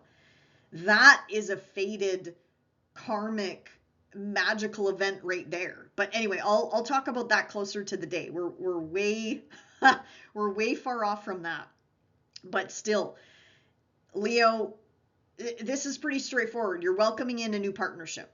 Whether this is in business, work, love, friendships, any sort of one-to-one connections, Leo. This is going to change your one-to-one connections. New contracts, new agreements, and think fated, like being in the right place at the right time, Leo. Some of you, this could be marriage, this could be commitment, but I'd have to see more. I'd have to see more transits, especially those of you rising, I'm thinking. Not so much the sun, but those of you Leo rising. You know, aspects to the descendant from the outer planets signify like partnerships coming in. Not just Mars and Venus. No. The heavy hitters, the big guns, the big guys. So fated karmic partnerships, relationships, marital contracts, anybody who's connected with you, Leo. This is incredible. For those of you that own a business, run a business too, this is, again, a focus on your clients. North Node in the 7th house. This could also mean a change up of your clients, Leo. So you're attracting in a new client base. I like that too. I like that too. They might be unusual. They might be different. They might be quirky. They might be, because it's Aquarius energy, right? So that's kind of the individuals that we attract in, because it's the opposite. It's across the street from us here. So Leo, it's interesting having the South Node in your 1st house, because this is about you. This is about your physical being, your physical body, your identity. Leo, there could be like letting go of a health situation. The 1st house is, yes, our physical appearance and our identity and the body, but it's also the health and well-being of the body. So I'm thinking, Leo, there could be something you need to clean up or let go of from a health and wellness, maybe routine standpoint. Not for all of you, but for some of you. As I mentioned earlier, Leo, pay attention to your body. This is putting extra emphasis on our electrical system and also the heart. Leo rules the heart, and also the spinal cord and the back. So those might be sensitive areas, or something might come to your attention during this cycle. I'm not saying you're going to, have a heart attack and die and blah, blah, blah. But again, wherever the nodes go, each sign represents, and each planet represents parts of our body. So I can't ignore that. Even a Leo myself, I'm really starting to pay attention to my heart health. And I do have back issues. I do have spinal cord issues, or not spinal cord issues, spine issues, but I'm a Capricorn rising. So the bones, the teeth, they're sensitive naturally to me. So I'm used to that. But especially if you're a Leo rising, my friends, yes, I'm talking to you. Please take care of your heart health, especially if you're a female, because I find the symptoms are more silent. It's like silent but deadly. But anyway, I don't want to instill fear here, folks. So let me get off this topic. So I apologize. I'm not trying to scare you, but medical astrology is a big part of my life, because I have all these invisible diseases that doctors can't figure out. So I had to lean into something that could try to figure this out for me. So forgive me, going on a rabbit hole tangent there.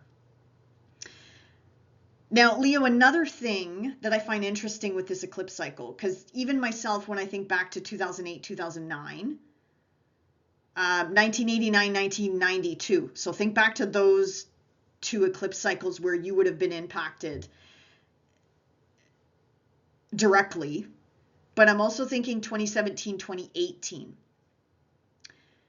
Even myself going through these eclipse cycles, just with my Leo sun, this prompted a move for me. So for those of you that have a midheaven through Taurus and a home line down through Scorpio, this eclipse cycle could also make you relocate somewhere. I'm just going to throw it out there, okay? I'm not saying this is going to apply to all of you, but even myself, when I think back to yeah, 2009 and even 2017, I went through some huge life changes. And I remember one of them was a big move, like I moved hours away from where I used to live.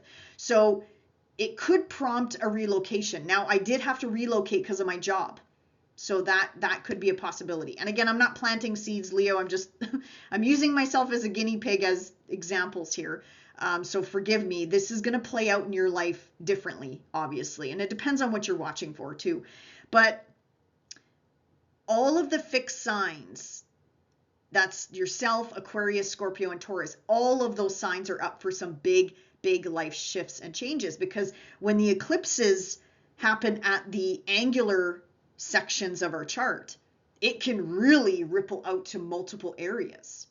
So we talked about the career, we talked about the status change, we talked about relationship changes, possible changes with the family. It could indicate a relocation or people moving out of the home, people moving into the home, Leo. You releasing something that is no longer working for you personally. Could be a habit, could be a routine, it could be a diet, it could be identity. You know, you actually could go through a transformation when it comes to how you dress, how you look, how you take care of yourself. Leo, that could also be going through like a wardrobe changeover, a hair color changeover. Like Leo, think identity, right? So South Node, release, release, release. You're releasing something in this area of life. And again, a simple example would be for those of you that have been single, this is you're releasing your identity as being single. You've been, say, single for a few years. Now you're suddenly moving into a committed partnership, or you're moving in together, you're buying a home together, you're sharing a bed together, you're getting married maybe for some of you. So yeah, I love this, Leo. And I myself am also curious how this is going to turn out for me too. So I'll be here to talk about it. But yeah, I'm very excited, Leo, because obviously those last eclipse cycles, the planets were in different areas of the sky. You know, we have Saturn and Neptune working with you, not against you, with you for several years. You got Pluto in your 7th house. You have Uranus working with you in your 11th house. Like, I love this, Leo. Like, I love, love, love this. I think you heard me preach in another video. I can't even remember what video it was, but I mean, there's going to be a lot of Leos that, you know, are going to take their gifts, talents, and abilities higher with all that energy in your 9th house of the gods there, Leo. So yeah, if you want to learn more about that, check out my Saturn video, my Neptune video. There's probably other videos I've been mentioning it as well. But I mean, this is a game changer, Leo. Lean into it. No fear. Light up the room like you always do. Light up that heart energy. Bring the heat. Right, Leo? We bring the heat.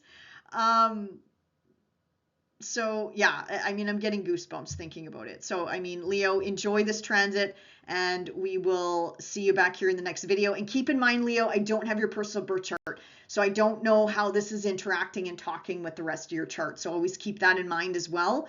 But enjoy this transit, and we'll see you back here in the next video. Bye for now.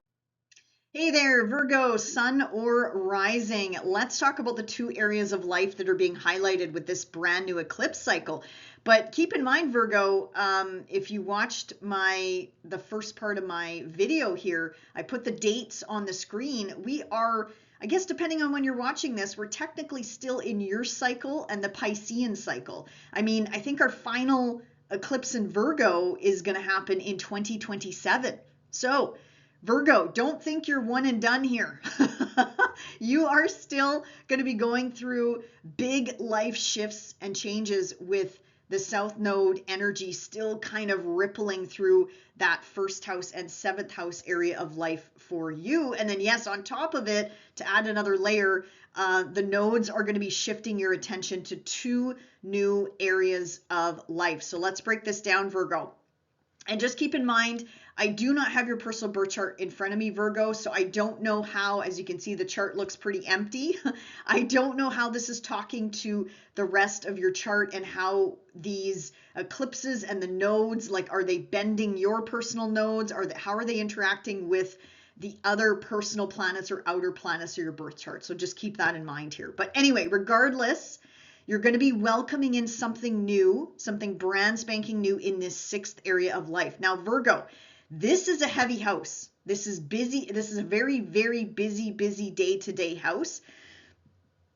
If I had to just sum it up in one short sentence, it's the house of how am I showing up and being of service, Virgo. So that is likely going to be up for some possible big life shifts and changes. I'm also, Virgo, hearing for you something about technological shifts and changes. So I was just going to get there. Before they interrupted me. But anyway, sixth house is the workplace. I'll just jump to that since they're for some reason bugging me about that. So the workplace, big life, not life, but big shifts in the workplace or how you work. If you are working for somebody else, if you're self-employed, this is the area of life where you hire people. So the sixth house represents the people that work for you. But if you work for an employer, for some reason, they're really putting an emphasis on technology, might really hit you between the eyes here.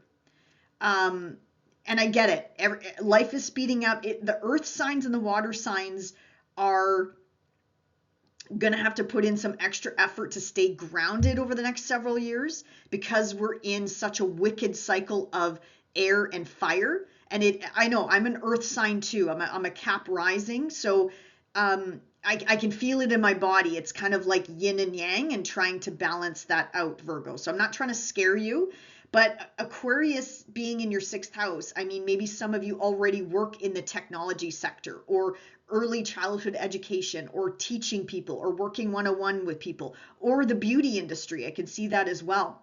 So it's not all about technology, but somehow incorporating and utilizing technology. I don't want to blanket it by saying, oh, it's AI. It could be something bigger than that, bigger than I can even articulate right now, because Pluto's in there for you for the next like 17, 18 years yet. But anyway, they're hammering that home for some reason, something to do with incorporating big technological advancements with your business or your 9-to-5 job if you work in the corporate world or whatever the case may be. But also keep in mind, this is you hiring. This is you hiring and firing in this area of life if you're a business owner. It's also the atmosphere. So if you, depending on how your setup is, if you work from home, if you work in the office, if you have a little office, whatever, all of that probably will change as well in some way, shape, or form. If you own apartment buildings or rental units, that is going to be up for some change as well. With the North Node here, wherever the North Node is, it's like change, circulating through and through and through. Because again, it's not one and done. Virgo, this is like a constant evolutionary leap in this area of life, especially when the North Node comes together with Pluto. I'll talk about it closer to the day. But I'm losing my words here, but I mean, that's going to be monumental. Not only for the planet collectively, but for us as well, Virgo. So anyway, enough about that. But the sixth house is also health and well-being. It's one of our health and well-being houses, Virgo. So definitely diet, nutrition, the health and well-being of your body, how you're taking care of your vessel, whatever you ingest.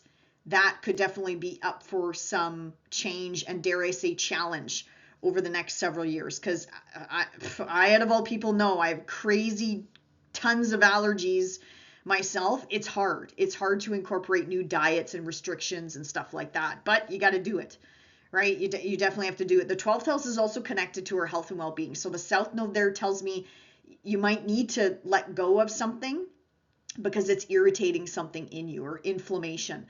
Or irritability or IBS or something. Something here has to be released once and for all. Getting into a really healthy routine, fitness. Our pets are also in the sixth house as well. So you could be getting a new pet, or pets could be cycling out, if you know what I mean. it's life, you guys. Okay. Like I know I'll probably get all the negative comments in the world, but I mean, it is what it is. Eclipses eclipse things out and replace things just as quickly. So extra attention on the pets. Don't ignore the signs and symbols that they're displaying. I don't know how they would display a symbol, but their symptoms, I should say, and their behavior. Maybe pay a little bit extra attention to your pets as well. Coworkers probably are going to be cycling out. Again, people that even contractors, like people that we hire to cut the lawn or paint the house, that's the 6th house as well. So yeah, Virgo, you could be pretty busy in the next several years. And again, don't be surprised if people cycle out and you have to hire a new person every single year and you're like, what the hell's going on? Yeah, that's kind of like what the North Node just brings in, that change and those life experiences that we can learn, right? That we can carry with us. So that's the 6th house, Virgo. I know I gave you a whole bunch of things to talk about or think about, but in general, again, it's how you're showing up and being of service. So whether this is work, changes at work, a new job, new humanitarian efforts, animal efforts, working with animals. If you're not working, again, how are you showing up and being of service? Some of you, I can see something about Meals on Wheels. Depending on where you are, I guess, on the planet, I know we have something like that in Canada. Maybe not every single city or town has it. I'm guessing the US probably has something similar, but I'm seeing literally something to do with Meals on Wheels. I don't know. But yeah, if you're able-bodied and if you're able to, Virgo, and you're not working, I just encourage you to lean into being of service, because it is the age of Aquarius. We are, all of us need to stick together. It is what it is. I mean, leaders are going to fall with the South Node in Leo. And I mean, I think that's not a bad thing. I'll just leave it at that. So it's kind of like we as the collective need to come together and make monumental strides. It's not about the one person that's in power anymore.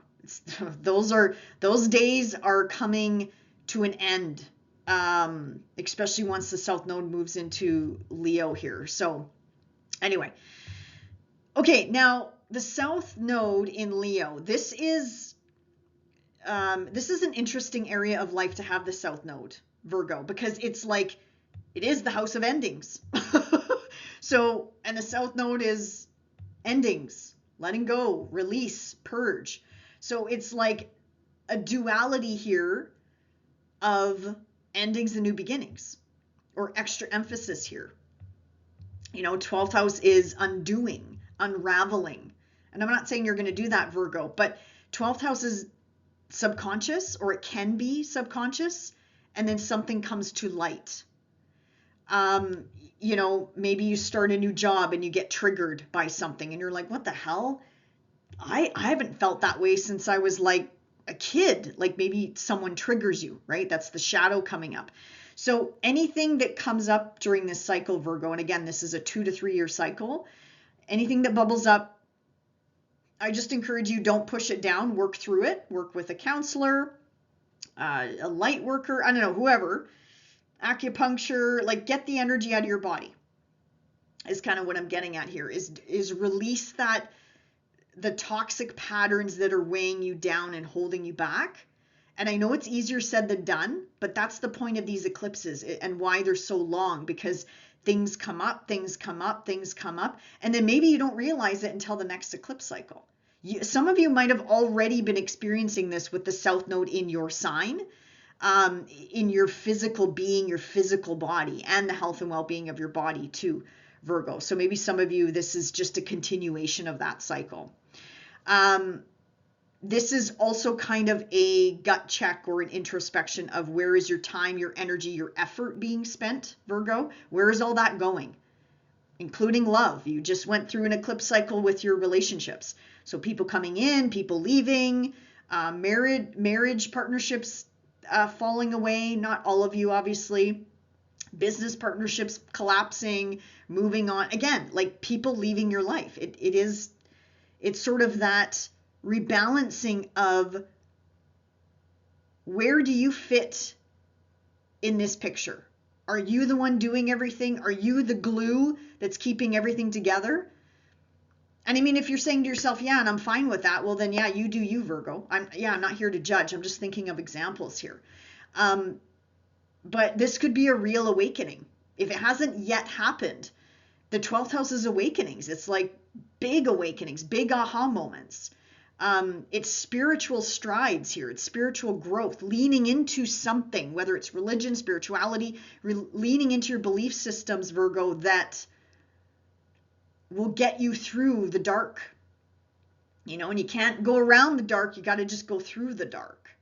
So that something like that, if, like I said, some of you, I feel like you're already going through this, and some of you not yet.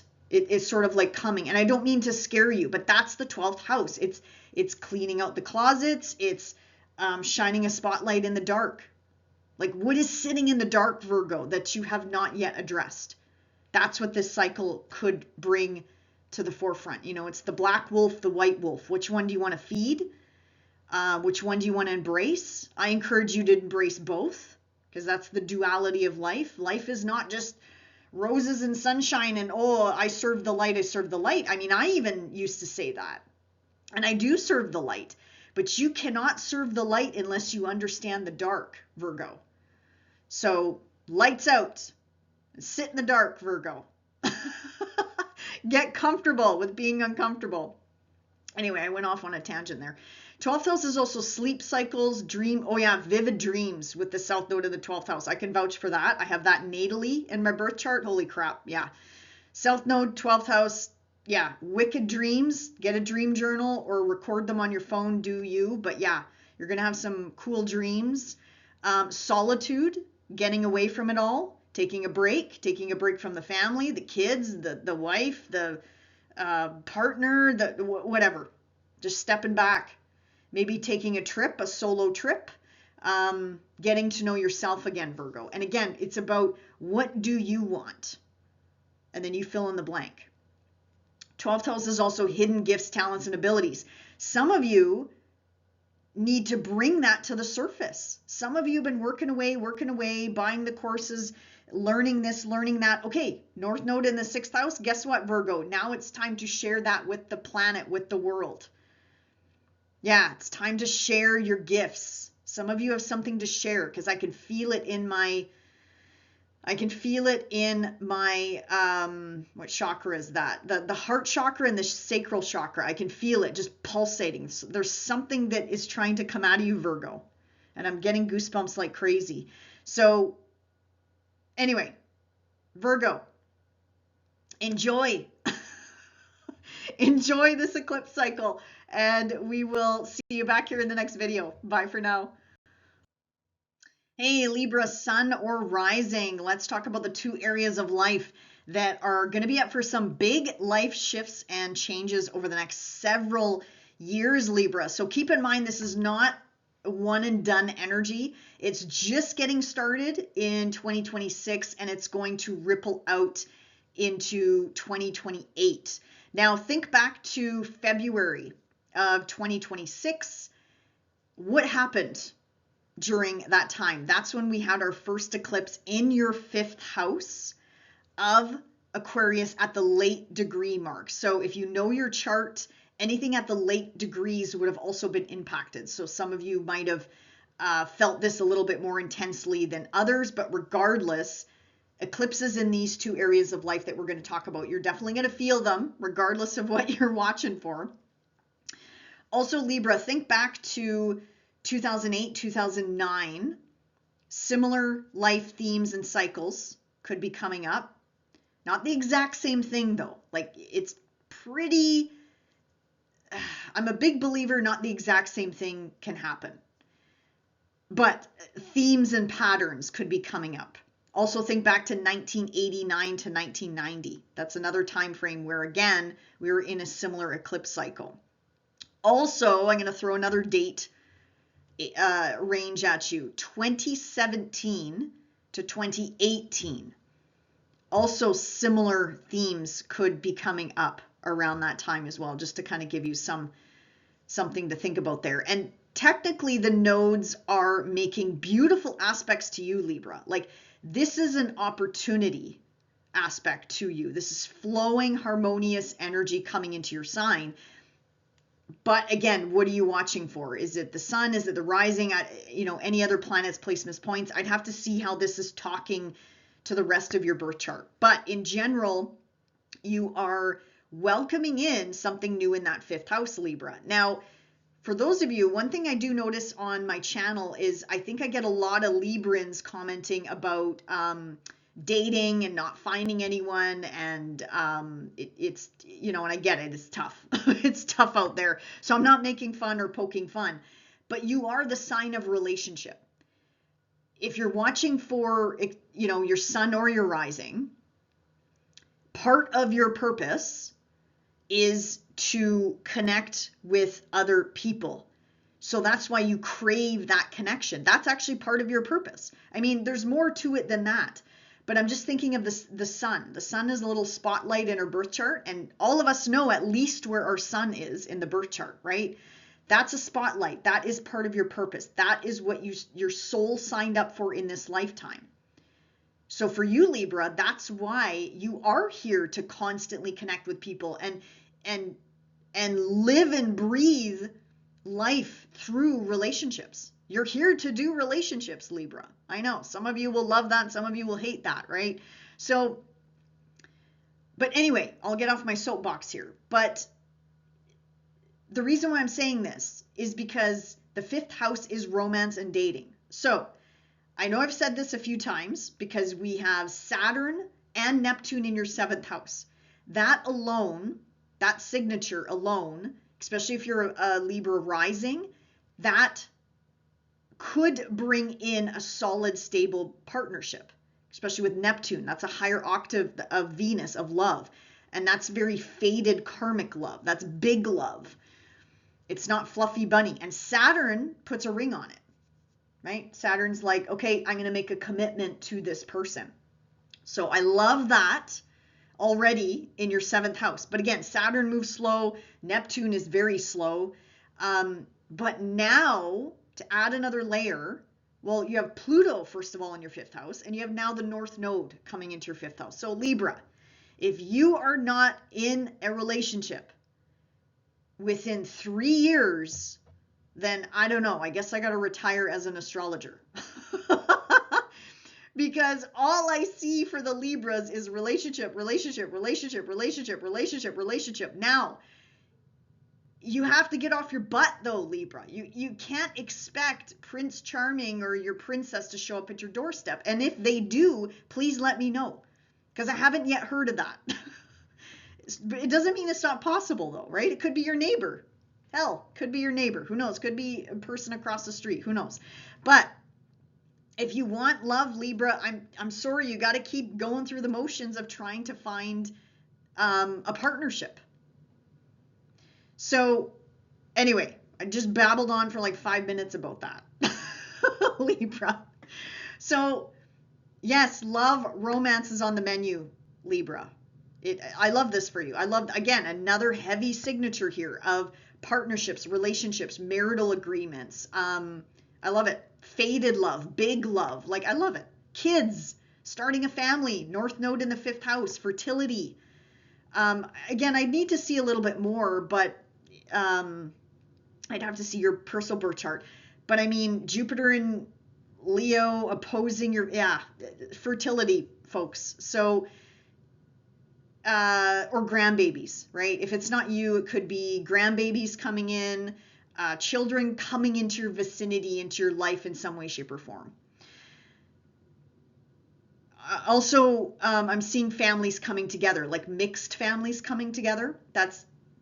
I feel like that's pretty common nowadays. So I also see that too. So you could be inheriting, a stepson, a stepdaughter, stepchildren, right? Or step-grandchildren, I'm also seeing as well. So children, fertility, expanding the family, starting a family, thinking about starting a family. That could be coming up. Now, if none of that resonates with you and you're saying to yourself, Stacey, no, I'm off the menu with relationships, then channel this energy into creativity. The fifth house, I love the fifth house. It's it's the spark of life. It's the, it's the butterflies when we first meet someone. It's like the first date type of energy. I love this for you, Libra. I really do. And I think Librans need this, especially after having Saturn and Neptune in the 6th house for such a long time. You need this. You need this light, it's like a weight is being lifted off of all the Librans out there. But, starting a side hustle, hobbies, diving into hobbies and projects, and just make sure they lift you up and light you up, Libra. That's the only thing I would encourage you to do. It is also the house of luck. But again, I'm not a big fan of like lottery wins and stuff like that. And again, I'm looking at a blank chart here, Libra. So don't bet the farm, folks. If you feel called to buy that $2 50-50 ticket, have at her, okay? But again, do not bet the farm. Do not sell your house. I'm not recommending to go into debt. You do you, okay? Know your limit, play within it, as they say in Canada. But it is a lucky house. Again, lucky in love, lucky in fertility, lucky in grandbabies coming, things like that. So it depends on how you look at luck and what luck means to you, folks. But again, don't take it overboard. Don't go to the casino and spend like $1.5 million and then say, oh, well, that didn't work out for me. Now I'm broke. Let me see here. What else? Yeah, did I mention, monetizing a side hustle, getting into hobbies that you are passionate about, finding new hobbies as well. That could be up for some change. Now, Libra, the South Node. This is interesting. South Node in the 11th house. And again, think back to these time frames, right? Libra, I think your friendship circles are going to go through some changes. Also, for those of you that have older siblings, but I'm going to say siblings in general, perhaps. But specifically older siblings, if you have any older siblings, they're going to be going through some shifts and changes over the next several years. Again, keep in mind, this is several years. This is a huge cycle that's just getting ramped up. It's just getting started here, Libra. So this could also be a change with how you relate to siblings or your older sibling. This is changes to your relationships with your friendship circles, people that you connect with by choice. So friends, groups, unions, affiliations, humanitarian efforts, personal or professional networking, like people you rub shoulders with, people that you hang out with. It's also your role. So that's going to be up for some change, Libra. A simple example would be, are you the one that plans everything, does everything, hosts everybody? I think it's time for a change. Or that is going to change. For those of you that enjoy doing that, then keep doing that. Absolutely. Again, this is a cycle. It has to lift you up and light you up, Libra. If it does not lift you up and light you up, whether it's a person, place, thing, situation, job, relationship, whatever, I can keep going on, then let it go. Or distance yourself from that person if you can. If it's a family member, a friend, a relative, like distance yourself from that person. I can understand we can't cut off all of our siblings, but distance yourself from them if they upset you, if they trigger you, then distance yourself. Or again, this is where the relationship will probably change a little bit with that person. This is also the house of gains, Libra. So that's what I mean. The South Node poking a hole, like the South Node is like a leak. It's like a little pinhole leak. So that's what I'm saying. Don't bet the farm on the like the 5th house is entertainment. You're going to want to like entertain and go to concerts and party, and like the 5th house is pleasure and it's joy, and it's like, oh, I want to just party hardy till the cows come home. 5th house is like sex, drugs, rock and roll, right? It's the fun stuff. But if you take it too far, it can drain your 11th house of gains, right? Gains, how you earn a living, how you earn money, Libra. So again, it depends on your personal circumstance, but just balance, okay? That's the whole point of these nodal axes, is bring in the balance between the 5th house and the 11th house. Also, some of you, this could be your kids draining your bank account. Maybe your kids or your grandbabies are draining your bank account. Maybe that has to change. I'm just going to throw it out there. That's a possibility as well. Maybe Libra, you got to let go of a hope, a wish, a dream that's just not suited anymore. Doesn't fit the picture anymore. It doesn't support you anymore. It doesn't make sense anymore.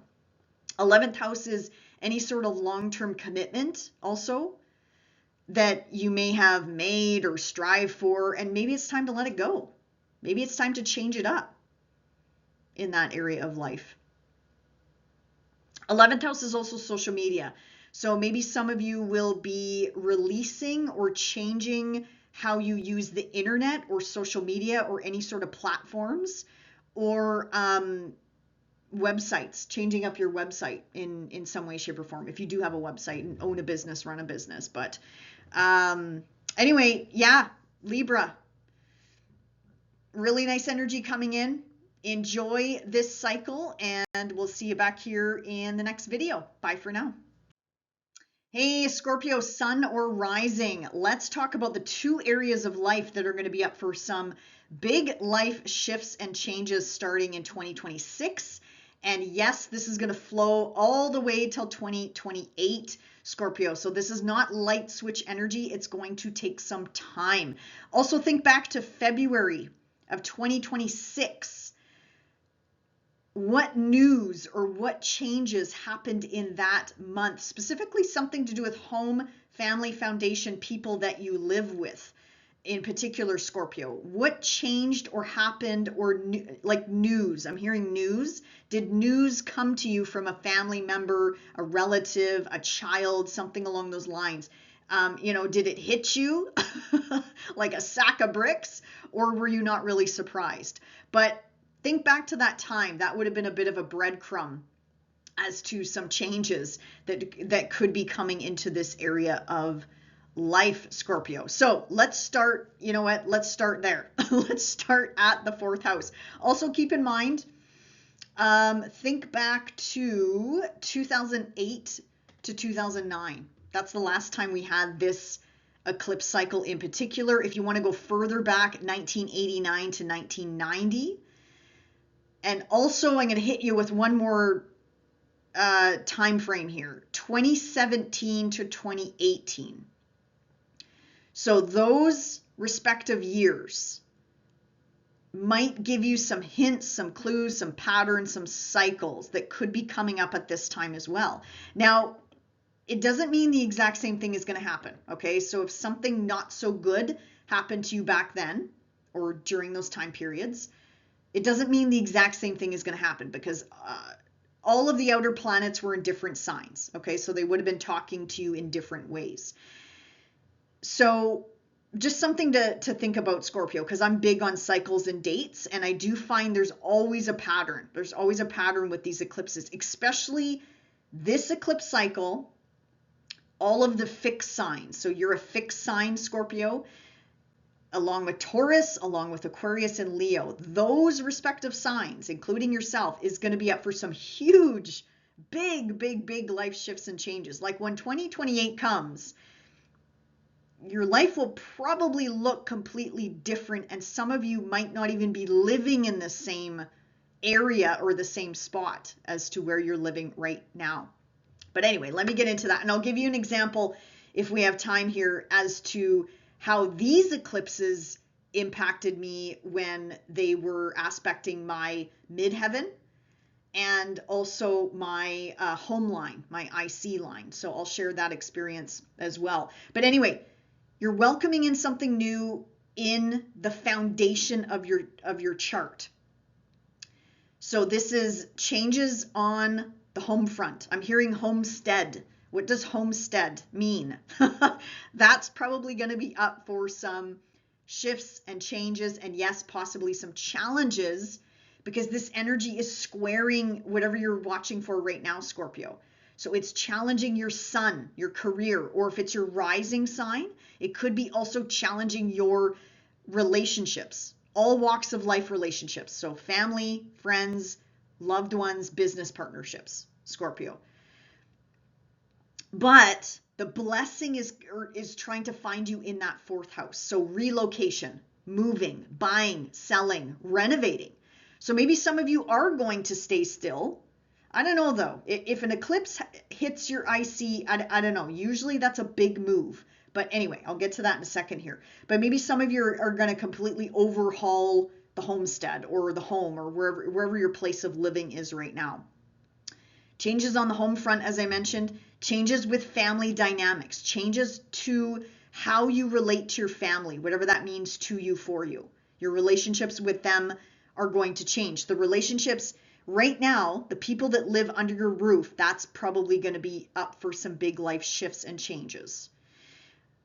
The fourth house is also hidden. So this is the past coming back around. Triggers of the past.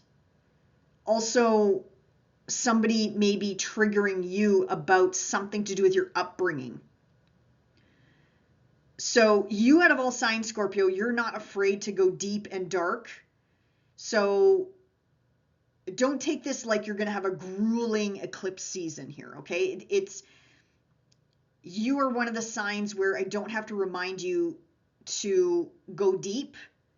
If you're being triggered, if someone or something is triggering you, if things from the past are coming up for some reason, just be sure to work with the right practitioner to release it or investigate it or get to the bottom of it. I just encourage you, don't bottle it up, don't hold it in the body. As I mentioned earlier, the sensitive parts of the body are going to be the electrical system, the circulation system, the lower extremities like our the knees and the calves and the ankles, also the spinal cord and the heart. You know, I'm not saying you're going to have a heart attack, Scorpio, but like when we bottle things up, it comes out in unhealthy ways when it comes to our health and well-being. So just something to keep in mind. This is also the parental access, Scorpio. So if your parents are still with us or your grandparents are still with us, they are going to be up for some big life changes as well. Any sort of authority figure in your life probably up for some changes as well. Also retirement. I don't know, depending on, you know, your life stage, of course. You could be planning for retirement, thinking about retirement, thinking about moving on. I mean, South Node in the 10th house, someone out there right now listening has got to be releasing a career that's no longer working for them anymore. Or there's going to be shifts and changes in the career. And again, maybe some of you are going to be moving into retirement over the next 3 years. That could be a possibility as well. But retirement doesn't mean, especially nowadays, you know, retirement could mean like semi-retirement, like you're still doing a hobby on the side. You're still in the business in some way, shape, or form. You're still helping out. You're still training and mentoring and teaching and coaching in some way, shape, or form. Like you're still a part of something. You're not completely like rolling over and you're done. But something to do with your career and your identity with the career and your role in your career will probably change over the next 3 years as well, Scorpio. Okay, South Node in the 10th house, as I mentioned. 10th house, first of all, is our purpose. It's our purpose in this lifetime, along with the sun. There's lots of signatures in the chart of purpose, but the 10th house is the highest, most public part of our life, Scorpio. So changes on the job front, changes with authority figures. Some of you are going to get new bosses, new colleagues. I'm thinking top of the food chain for those of you that work, you know, the 9-to-5 grind in the corporate world or whatever world where you're working for somebody else. There's going to be changes with bosses, people in prominent positions, more than likely. Even on a global stage, right? Like Leo is royalty. There are probably going to be changes on the royal stage and big in general across the globe. We're going to see a lot of leaders stepping down because Leo is the leader and Aquarius is we the people. So, and I think we the people is going to outweigh these single-handed leaders that hold the power, hold the money. Those days, I have a feeling, are slowly but surely coming to an end. But again, it's not going to happen overnight.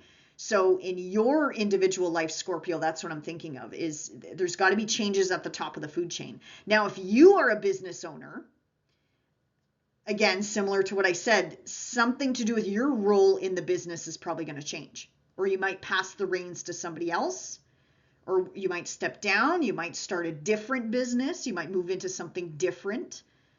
You might work from home. This is also a signature of moving away from the corporate world and working, having a business out of your home, like working at home. Something about your status, reputation, Scorpio, is going to change as well. This is the signature of going from single to common law to married, or vice versa. Now, if you're in a happy, solid relationship, Scorpio, please don't panic.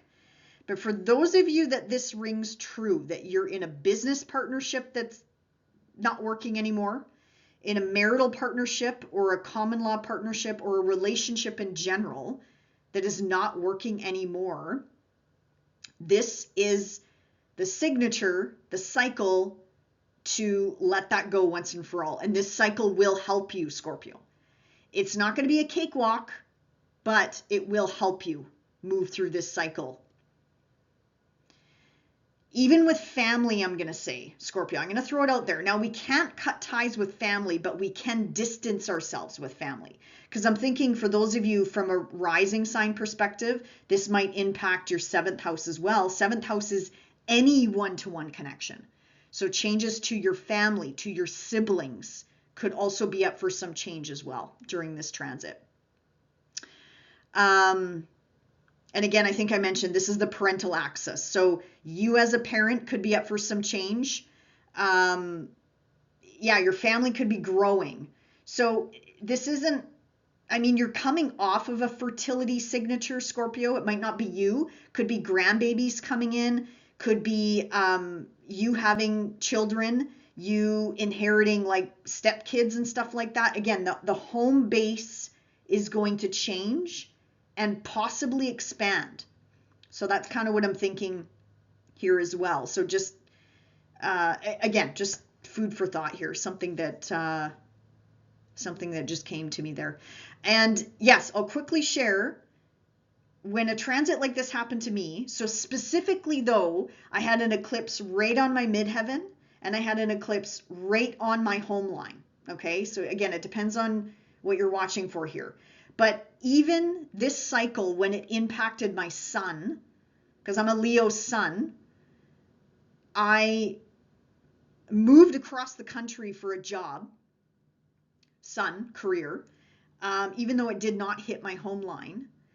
But I remember in another cycle, when I had eclipses on my midheaven and home line, I lost a really prominent authority figure in my life.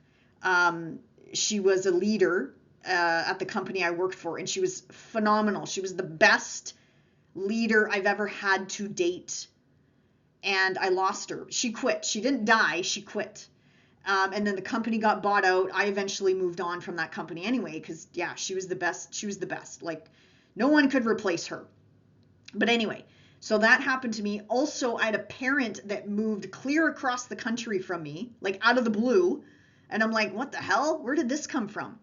And at the same time that I had a parent move across the country from me, I bought a home at the same time. Like quite literally, all this stuff happened at once. I lost a boss. I had a parent move across the country, and then I moved.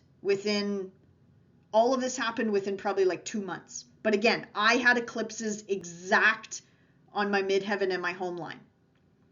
But even when I had them on my sun, it was a big life shift and pivot for me, like huge. I remember this was back in 2009 for me. So anyway, I'm just sharing a personal story, Scorpio. I'm not a Scorpio, but I mean, eclipses to the angles or eclipses to the angles. It doesn't matter what sign you are, but I'm also a fixed sign like you. So I too am here for the ride and I'm going to see what comes up.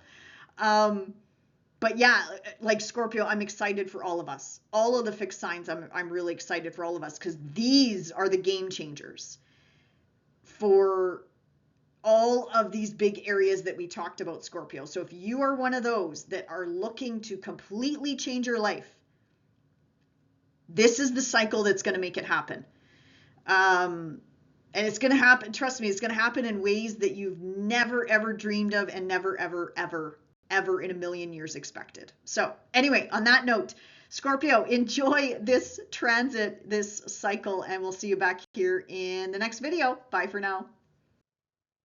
Hey, Sagittarius, sun or rising. Let's talk about the two areas of life that are going to be up for some big life change over the next several years here. So keep in mind what we're going to talk about.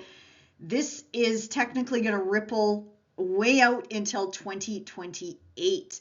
Now think back to February of 2026. We had our first eclipse in your third house of Aquarius at 28-29 degrees. So that may have brought in some breadcrumbs. Like what happened around that time back in February, middle of February. News, information, communication, internet, social media, something to do with educational pursuits or learning something new.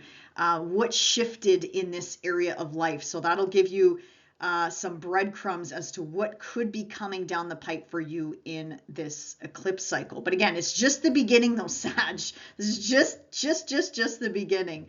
So let's break this down. Also keep in mind, I love looking at past dates and past cycles. So think back to 2008, 2009, you would have went through a similar eclipse cycle.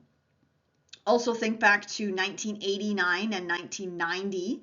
We would have had a similar cycle back then as well. And I'm going to throw one more date time frame at you, Sag. 2017, 2018. So think back to that time period as well. So again, similar themes could be coming up, not the exact same thing though. So if you're thinking to yourself, well, all these horrible things happened to me back then, it doesn't mean the exact same thing is going to happen, Sag. First of all, I'm not a big believer of it's just not possible, because the heavy hitters in the sky that also make up some of this change, it's not just about eclipses. They were all in different signs and they were all making different aspects to your birth chart. This is where it comes down to your personal birth chart, Sag. So if you know it, great. If you don't, work with your favorite astrologer. I'm more than happy to work with you or connect with a previous astrologer or your favorite astrologer to kind of break this down for you over the next several years. But at the end of the day, Sag, these eclipses, these nodes are making beautiful aspects to whatever you're watching for right now. So if it's your rising or your sun, these are opportunities coming in for you, Sagittarius. So let's start with that third house, because this is where you're going to be welcoming in something new. But not only that, there's going to be a lot of upheaval, change, more change and more change and more change in this area of life. So the third house, by the way, your education access is really being highlighted. Educational pursuits, learning something new, technology, and also travel, Sagittarius, is going to be probably top of mind over the next 3 years. If I could just sum it up in a few sentences, that would be it. But anyway, third house is the mind. It's how you communicate. It's how you articulate. It's how you write. It's how you speak. It's how you digest and chew on information. Third house can be a combination of the conscious meets the unconscious. So it could be either or, because again, both of the axes are being lit up at this time. Transportation is another highlight here. So how you get around, Sagittarius, is likely up for some change. I know I recently went through this transit with the North Node in my third house, and I once and for all finally let go of a vehicle that I had for one vehicle I had for 18 years, which was an eclipse cycle. So I sold that and released that. And another vehicle was my day-to-day daily driver. It was about 13 years old, and I kept pumping money into it and fixing it and fixing it and fixing it. Because, I didn't think anything of it. And then finally I stopped and realized, well, what the hell am I doing? Like, what am I doing? So I remember I sold that vehicle, and it sold within 24 hours. Not my other one. I had an older one. It was an antique one, so it took a little bit longer to sell because a certain clientele, let's say, had to buy it. It wasn't a daily driver, but my daily driver sold within 24 hours, Sag. Now, if that isn't the universe stepping in, I don't know what is. But I got a lot of signs and symbols, and again, my vehicle kept breaking down, and I'm like, holy crap, okay. And yeah, the stars aligned. I found exactly what I wanted. I got a great price for it. I got incredible financing for it. Um, Everything just aligned, and I couldn't believe it. I couldn't believe how fast it happened. I couldn't. Anyway, Sag, that's just a side personal story. I'm not saying all of you are going to be buying or having or have to upgrade your vehicle, but whenever I see this transit, I can't help think of the cycles I went through. Again, even the vehicle I bought 18 years ago was in a transit like this that I hung on to for 18 years. So if you do have to upgrade your transportation, even if it's a bike, even if it's a those scooter things that you get around with, it should probably stand the test of time, because again, it's faded. Wherever these cycles move through your birth chart, it's very faded and destined energy that's coming in. It's not energy like, oh, I'm gonna, I don't know, go out and buy something crazy and then sell it within a couple months. You know, this is like tried and tested and true. Sag. But anyway, just a sidebar there as some examples here. But also, so changes to how you get around locally. Think local. You know, big emphasis here and opportunities and benefits coming in from your local vicinity, your local environment, Sagittarius. Also, siblings, cousins, neighbors, extended family members, relatives, they are going to be up for some big change. And actually, yeah, that reminds me, when I had this transit as well, at the same time I was going through vehicle stuff, that's right, I got a new neighbor across the street, I got a new neighbor beside me, another new neighbor, like 5 houses on my street or 6 houses on my street came up for sale. So again, lots of change in my local, just my little teeny tiny street here. Lots of change in the local vicinity. Lots of change to Sagittarius, maybe with your siblings or your connection with your siblings in general, if you have siblings. Connections with relatives, extended family members as well. For some reason, either they come out of the woodwork or you just happen to see them more, hear from them more, or again, you hear of big life shifts and changes happening in their lives as well. Also, social media and internet, Sagittarius, how you use social media or internet or your website, that could be up for some change as well. Or if you are doing like YouTube like I am, or podcasting or something along those lines, that could be changing. Or if you're not online, I definitely encourage you to get online, Sagittarius. I mean, I don't want to assume that everybody is online nowadays, but for example, if you have a business, get a website up and going. Start with one social media platform. Or if you already have that, maybe expand into a second or a third social media platform. Like try to reach a wider audience, but the focus is on local, not so much international. But it doesn't mean, I'll get to that in a second, it doesn't mean international is cut off and you're never ever ever again going to reach a higher, wider audience.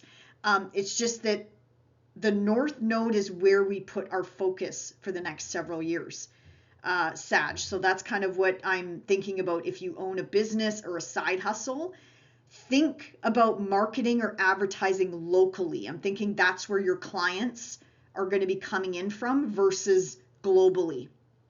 But again, we'll get to that in a second here. Yeah, big focus on short distance trips and traveling around. So it could be, again, your local city, your local town, the one town over, or just a focus on your local province or state or area of living. Or maybe you get more involved with community stuff, Sagittarius. Maybe you start helping out in the community more. So again, you're busy. Maybe you start doing a Meals on Wheels thing. Maybe you start, especially those of you that don't work, I really encourage you to get involved in your local vicinity, in your local environment. Because again, with the nodes there, this is karma, fate, destiny, fortune finding its way to you from a local standpoint, pouring in opportunities to your sun sign or rising sign, and even relationships, Sag. For those of you that are open to meeting someone new. This is Sagittarius risings though. Sun sign, it would be career opportunities. Rising signs, it would be identity shifts and changes and benefits coming to you, but also the potential of business partnerships, local collaborations, and or marital partnerships, like love coming in as well. Okay, Sag. Okay, so the ninth house. This is where you have the South Node, and this is where the universe is asking you to release something in this area of life or let something go. But again, it doesn't mean you're never, ever, ever, ever going to travel internationally again. That's not what I mean. When I see this transit, another thing I think of is for those of you that say have been traveling nonstop, you had jobs that took you abroad and all these incredible places, but you never had roots. Sagittarius, this transit will make you bear those roots. This transit also could make you move, like quite literally your place of living. You could move during this transit. I would have to see your IC. Is your IC in Aquarius, Pisces, or Aries? One of those signs. Or did you already move in the last eclipse cycle, the Virgo Piscean eclipse cycle? But because again, the third house is your local community. Changes, like maybe you move down the street. Maybe you stay in the same city, but you just move across town or something along those lines, Sag.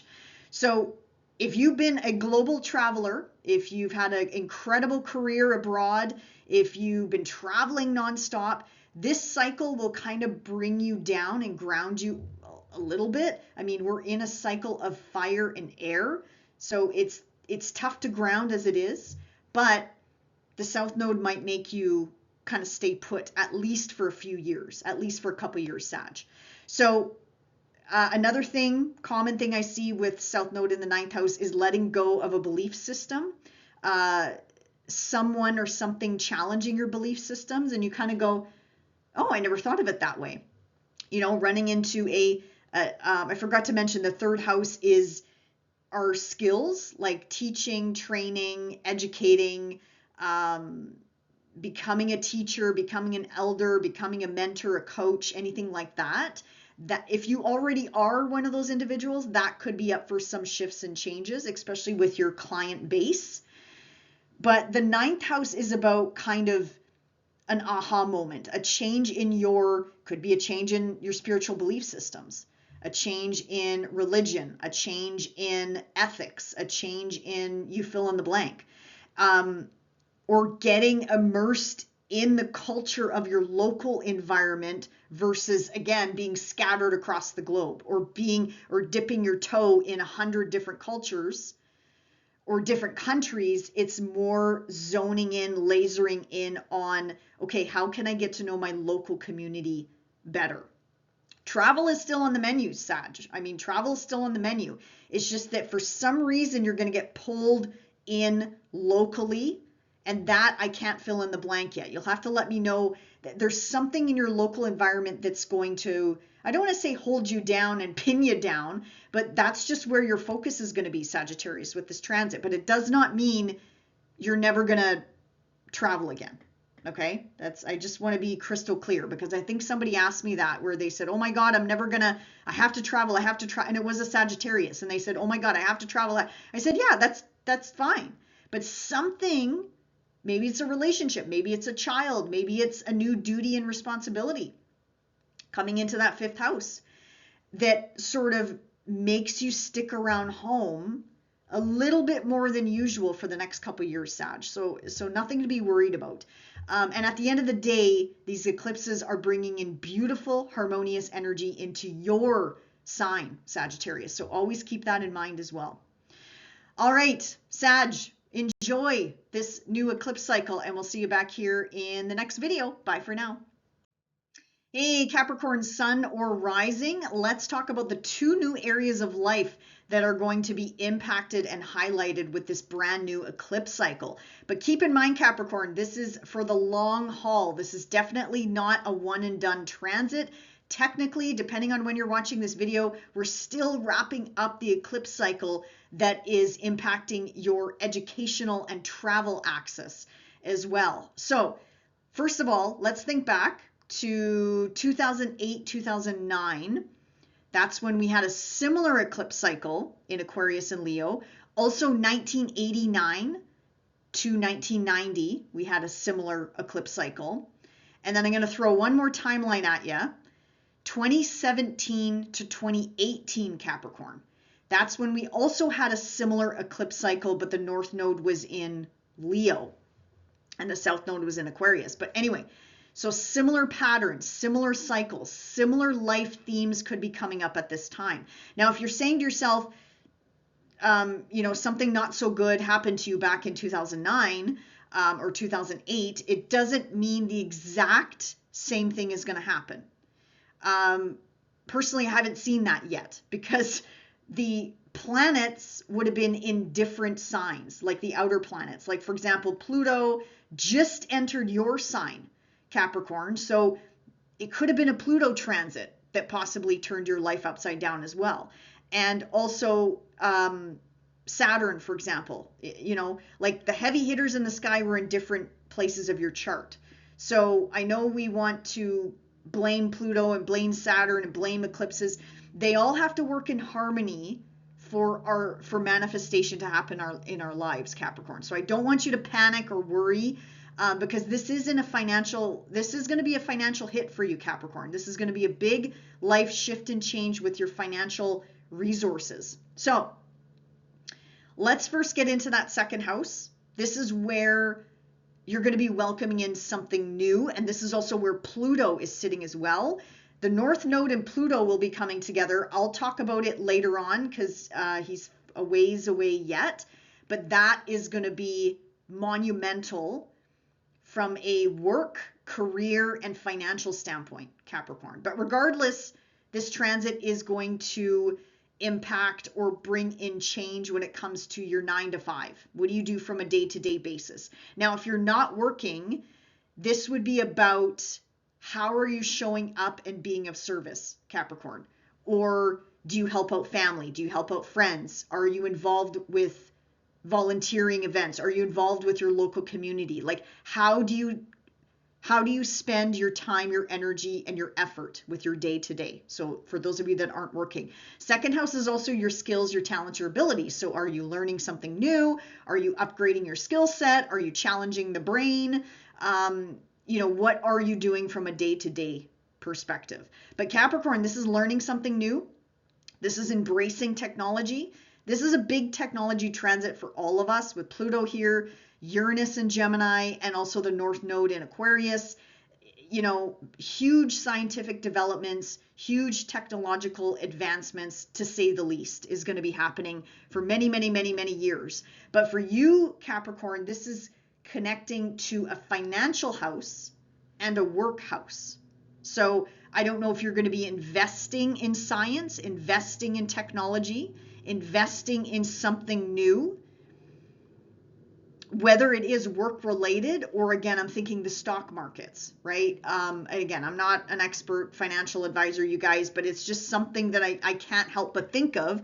Technology meeting your financial house, right? And making money off something to do with that connection, right? A work house. So some of you could be definitely changing up jobs. Not all of you, but maybe some of you. Because these eclipses are not impacting you directly, Capricorn. As you can see, they're not impacting your sun or your rising sign. So this is where I would need to see the rest of your chart. I would need to see your angles to understand how this could go beyond your financial circumstances. So I'm just kind of scratching the surface here with examples. But regardless, how you earn a living and money and material possessions are going to be up for some change. Second house, eighth house is also buying, selling, whether it's property, material possessions, whatever the case may be, Capricorn. So that, I'm seeing something is going to be changing hands over the next several years for you. So again, whatever that means to you, for you. Now, South Node in the eighth house. This is interesting. Very, very interesting. Eighth house is pretty heavy. Eighth house is deep, intense psychological change and sometimes challenge, Capricorn, because it is making an inconjunct to you, your planet's placements points. So it's not about what you can see, what you can taste, what you can touch. It's things bubbling up from the past, somebody triggering your shadow, somebody saying something to you that triggers you. That's our shadow that's coming out. So it's about noticing what you're noticing what you're sort of feeling and thinking. This is weird things that just pop into your memory and you're kind of like, where the hell did that come from? That's the eighth house. That's the darkness coming up, Capricorn.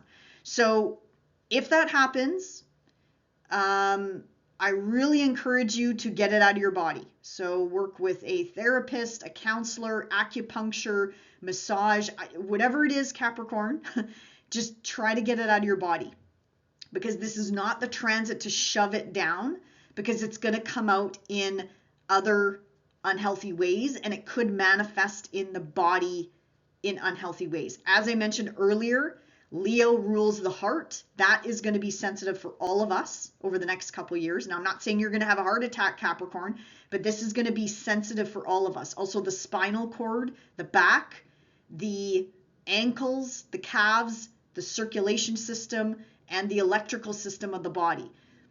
Every time the eclipses and the nodes of the moon move into new areas of life, it also impacts our physical body, our physical well-being, Capricorn.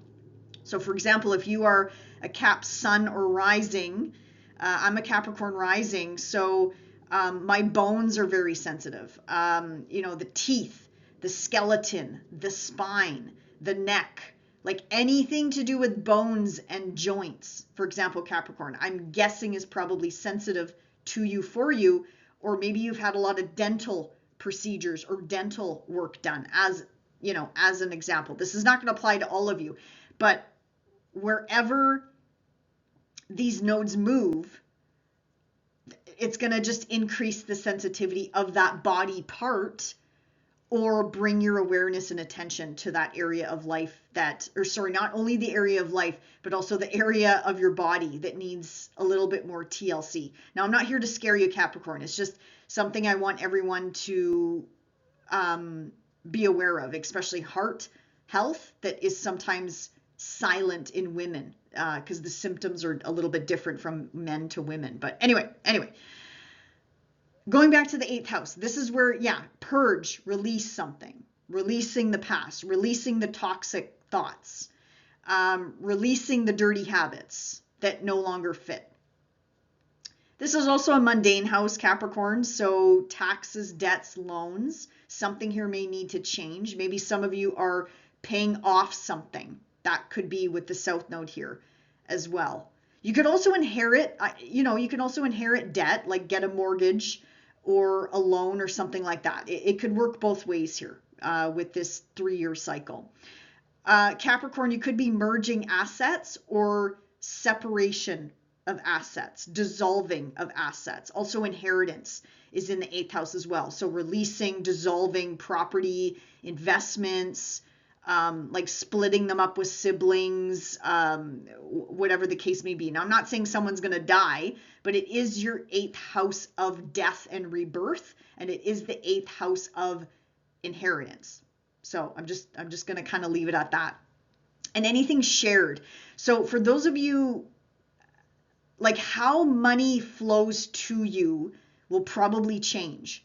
So whether it's through your business, whether it's through, a 9-to-5 corporate job, whether it's through maybe your parents support you or your grandparents or a partner, maybe you're a stay-at-home parent and your partner's bringing in the income, that is probably going to change because this is also the area of life that rules your partnerships. So business and marital partnerships. It's anyone you're in bed with, Capricorn, from a business perspective or from a sexual perspective. It's anyone you share a bed with, okay? So it could be marriage, could be business, could be family for that matter. Like I said, it's the house of inheritance. So that might be coming up This is wills and stuff like that. So Capricorn, maybe you're thinking about drawing up a will, or maybe this transit will prompt you to draw up a will in some way, shape, or form. Or you could be helping out your parents with that in some way. Like somehow it might be just coming up in this cycle, Capricorn. Again, think back to those past dates. They're on the slide there to kind of give you a feel of what could be coming up here. For those of you going through a divorce, separation from a business partner or a marital partner, again, the South Node, separation of assets. So you could be dissolving that. This transit will help you dissolve and move through that energy and let go and release once and for all. This is like cutting the cord, separating everything, selling off the properties, or property, I should say, and any sort of material possessions or assets.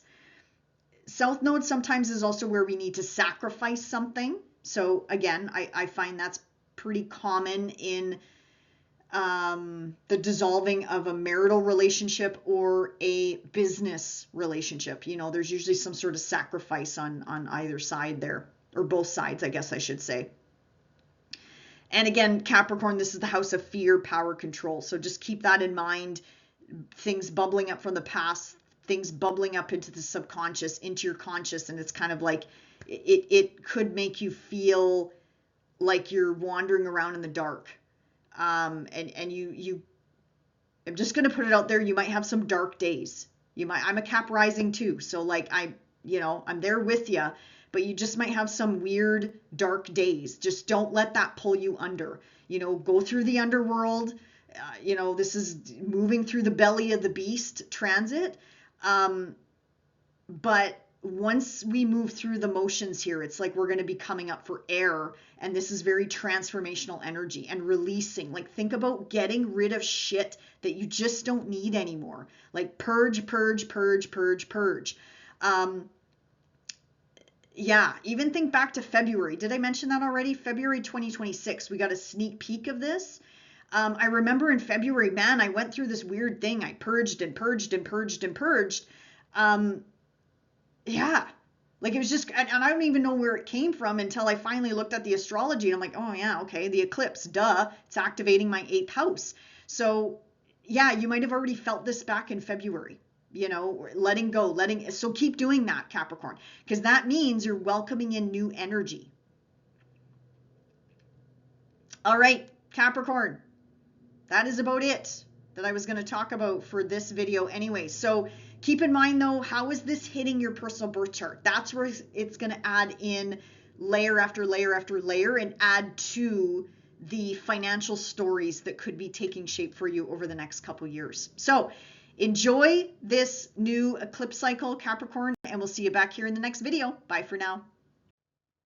Hey, Aquarius, sun or rising. Let's talk about the 2 new areas of life that are being activated by this brand new fresh eclipse cycle, Aquarius. So first of all, think back to February of 2026. We had our first solar eclipse, Aquarius, in your sign at the very, very, very late degrees. So like 28, 29 degrees.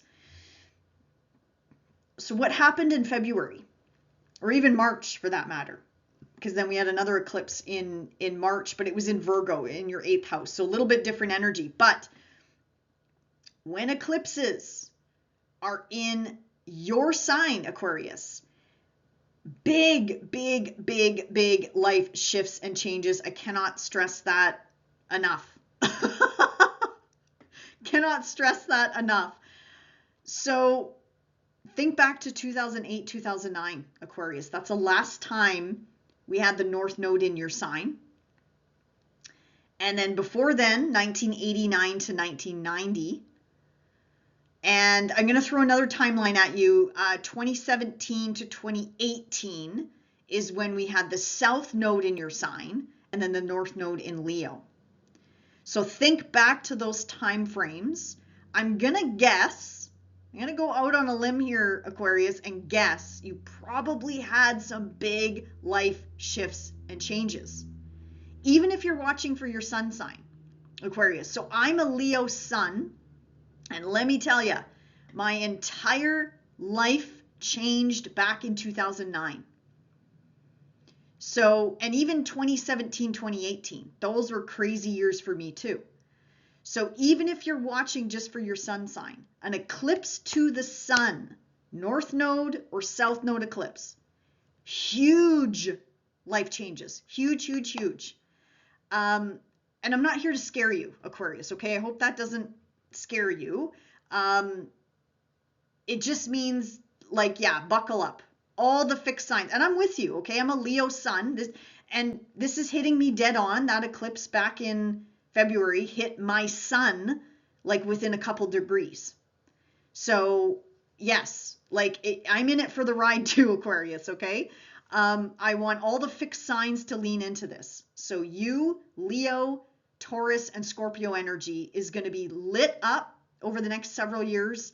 And if any of you wanted to change your life, this is the transit to do it. Again, those of you that are old enough to remember these previous cycles, I'm sure you can see a pattern and a theme here. Now, if something not so good happened to you back then, I don't want you to start panicking and thinking, oh my God, my life came crashing down.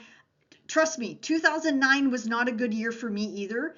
And 2017 was not a good year for me. So, but you know what, you guys, the exact same thing is not going to happen. It's not going to, it's just not possible. At least I haven't seen it yet manifest that way. But you'll notice a pattern, you'll notice a theme. A simple example would be, again, career changes, right? The example I gave about myself, career changes. If it's your rising sign, and if your big angles go through the 10th house, 4th house, well, Aquarius, be prepared. Your whole life is going to change. You could move across the country for a job. I did that. I moved far, far away from home for a job during these eclipse cycles. It was amazing and exciting, but it also, yeah, it was tough, leaving family, friends, loved ones, and you're moving away for a job or a relationship or whatever the case may be, Aquarius. So you might be coming into something similar, but this is going to manifest different for everyone. Okay, this is where I would need to see your personal birth chart to understand exactly what is being impacted in your birth chart, Aquarius. So career changes, big life shifts and changes, identity changes, the north node in your first house, and letting go of relationships. So let's dive into this a little bit more instead of me all over the map here. So eclipse is in your first house. So Aquarius, your identity is probably going to change. But when I say identity, where is your identity wrapped up into, Aquarius? Is it, for some people, it's the career, like you're known for running a business, you're an IT guru, you are a physician, I don't know. Like Aquarius, what are you known for? There could be an identity shift there. Or are you a stay-at-home parent? Are you a business owner? Are you known to walk dogs? Are you retired? Are you moving into retirement? So that's what I mean about identity, because identity means different things to different people. But regardless, that's going to probably change in the next several years. And again, it's not light switch energy. This is going to carry us well into 2028, this eclipse cycle. Physical well-being of the body as well, Aquarius. So again, as I mentioned on an earlier slide, this is where medical astrology comes in. So sensitivity to, for you, Aquarius, this would be sensitivity possibly to the bones, to the teeth, to the joints, to the calves, to the knees, to the ankles, and the circulation system, the electrical system. Now, I'm not saying you're going to collapse and all of you are going to die. Okay, that's not what I mean. It's sensitive, like the nodes create sensitivity and awareness in the body, and it bubbles up so we can do something about it. That's what it means. Also, the Leo connection could be heart. The heart connection could be a little bit sensitive. The blood, the circulation, as I mentioned, and what am I missing? The spinal cord and the back, Aquarius. So just notice what you're noticing and pay attention to the signals and the symptoms that your body is telling you. And this is for all of us. I've been harping about this for all of us because, yeah, I'm a big fan of medical astrology just because of all the invisible illnesses I have, and not one doctor can figure it out. So, you know, you turn to different modalities, right? And I'm not saying I'm a doctor or that I'm right. It's just something I sort of notice with these eclipse cycles, and especially you being an Aquarius. You know, you're these areas of your body are already sensitive, so the nodal access triggering these will just kind of bring your attention to them. But anyway, I'll stop talking about it, I promise. Anyway, also what I'm looking forward to is when the North Node comes together with Pluto in your sign. This has not happened, well, 250 years ago, I think is the last time it happened. So very rare. And I'm excited to see not only how this is going to play out on a collective stage, but in our personal lives, and especially you, Aquarius, being in your first house. But I'll talk about it closer to the day. I'll break down like the degrees and stuff like that. But that is just karma, fate, transformation at its finest when those two come together in your first house of identity, Aquarius. So I'm like super jazzed up for you. This is just off the charts, incredible. But anyway, and then that South Node in your 7th house, Aquarius. So again, letting go of a contract, an agreement, a relationship that's not working anymore. Now, when I say relationships, I mean business or love, or it could even be family, like distancing yourself from a family member or a friend. Because again, these eclipses are really impacting all your big angular houses, Aquarius. So this could also be changes with parental figures, you as a parent, changes on the home front, moving. Again, if these eclipses are squaring your midheaven or your IC line, this could trigger a move, whether it's for career, whether it's for love, whether it's for going back to the homeland, or just, I don't know, getting away from it all, Aquarius. Like this could really manifest in so many different ways when these eclipses impact all the big areas of life here. But Aquarius, for those of you in a solid, stable relationship, whether it's in business or love, I don't want you to worry. I don't want you to think, oh my God, my life is going to end, my relationship is going to end, my family's going to dissolve. No. If it rings true to you that I'm saying to you, here's an out, here's a door, here's a doorway, here's your opportunity to leave that shitty job, to leave that shitty boss, to leave that crappy partner that's treating you like shit, Aquarius. Here's your opportunity. That's what I mean by this transit. If it doesn't resonate with you, then leave it, okay? That's not your message. But for those of you where you feel stuck, you're like, I need to get the hell out of here. It could be a place of living as well. It could be a huge, like I said, Aquarius, you've heard me harp about this so many times, but like your whole world is going to shift and change with just Pluto in your first house, let alone these eclipses. I'm a Cap rising, so I had Pluto in my first house from 2008 until 2024, until he moved into your sign. And man, oh man, I could tell you story after story after story after story of just Pluto being in my first house, let alone it aspecting all my planets, placements, angles, and stuff like that. And that's just one planet. You have the eclipses coming in here. You have Saturn and Neptune working with you from your 3rd house. You have Uranus in your 5th house working with you. And you have Jupiter in Leo expanding your relationships as well. Check out that video where I explain a little bit more about Jupiter in Leo. But this is also a relationship signature of relationships falling away, but brand new, incredible relationships are going to show up for you, Aquarius. I guarantee it. You have Jupiter there and you have the eclipses activating it, Aquarius. So I'm super pumped for you. I'm excited for you. I'm hoping you lean into this change. Yes, it can be a lot. Absolutely. You guys, I've lived and breathed these as well. Like I explained, you know, some of these years were not good for me, but I just know the same thing is not going to happen because all of those crappy people are not in my life anymore. And those people, places, things, and jobs and situation, they're far long gone. So yeah, just embrace this new cycle. I don't want to I sound preachy, I know, Aquarius. I'm just trying to inspire you to take this energy higher and to get excited, especially with the North Node in your first house. This is incredible to just completely change your life one step at a time, of course. I mean, you can change your life on a dime. It wouldn't surprise me either, because you are that incredible Aquarian energy after all. So yeah, you do you, Aquarius, you do you. But, I think a lot of you not only are going to be changing the planet and stepping into leadership roles and just doing some wild things for the planet.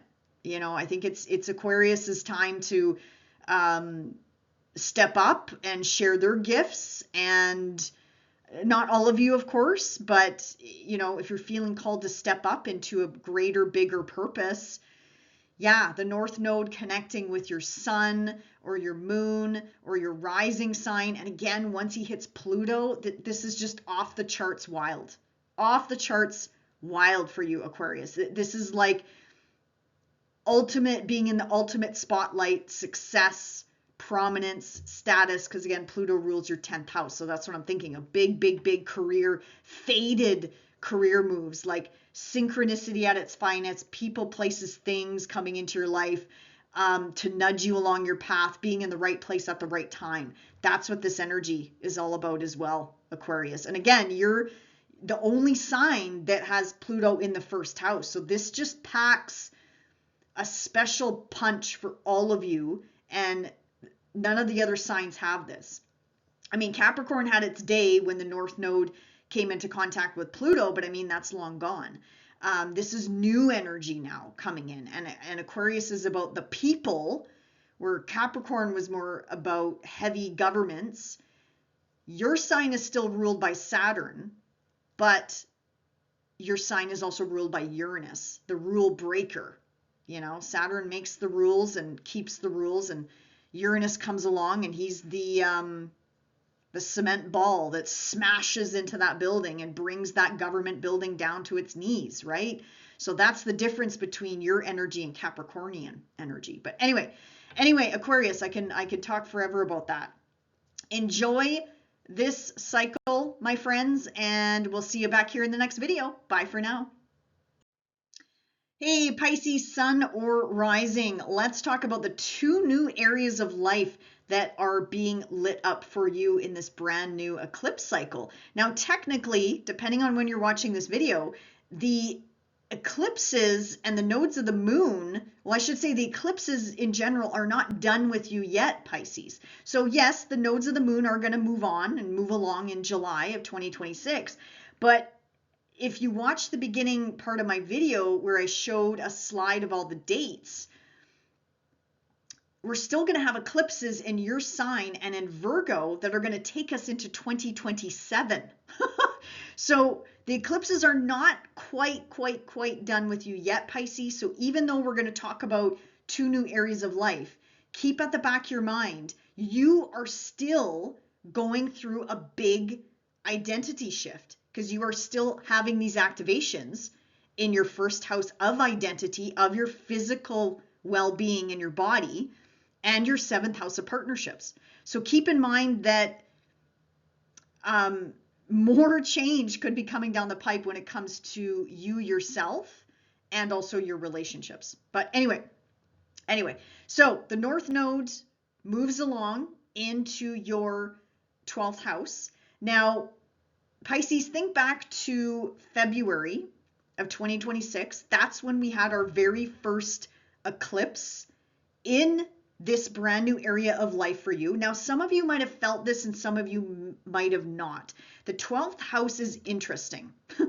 It's the house of endings, more so the focus on endings, not so much on new beginnings, but I'll come back to this 12th house.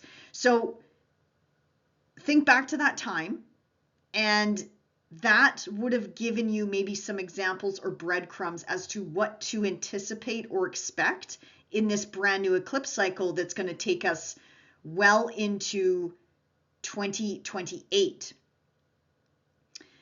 And also think back, Pisces, I have the dates on the slide here, 2008, 2009. And also think back to 1989 and 1990. That's the last time we also had this Aquarius Leo eclipse cycle. And I'm going to throw another timeline at you. 2017 to 2018 is when we had the North Node in Leo, South Node in Aquarius. But again, it would have hit similar houses, similar areas of life for you, Pisces. So think back to those times. You might notice themes, patterns, thoughts, people, places, things, situations. You might notice something that's repeating itself. Now, if you're saying to yourself something horrible happened back then, or whatever the case may be, or something not so good, it doesn't mean the exact same thing is going to happen. More than likely, you'll notice a pattern or a theme. And at the end of the day, these eclipses are not hitting you dead on like the Piscean and Virgo eclipse cycle was.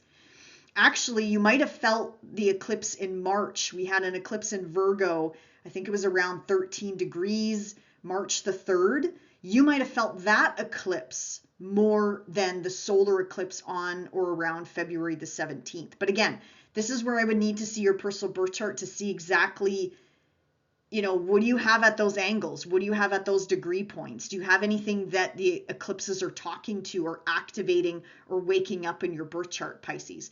But regardless, you would have went through some change back in February and March of 2026.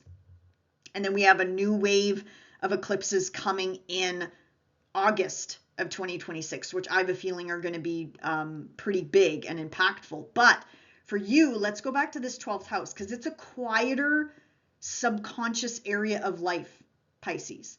Now, this can still be connected to your first house because normally the 12th house is where we're wrapping things up, we're cleaning out the closets, we're purging, and then we're kind of like stepping into a brand new version of ourselves. So you might still be going through that cycle, Pisces. This might be an ongoing 6-year cycle for you. So I'm thinking back to late 2024 all the way until 2028, because the 12th and the 1st can be connected to a certain degree,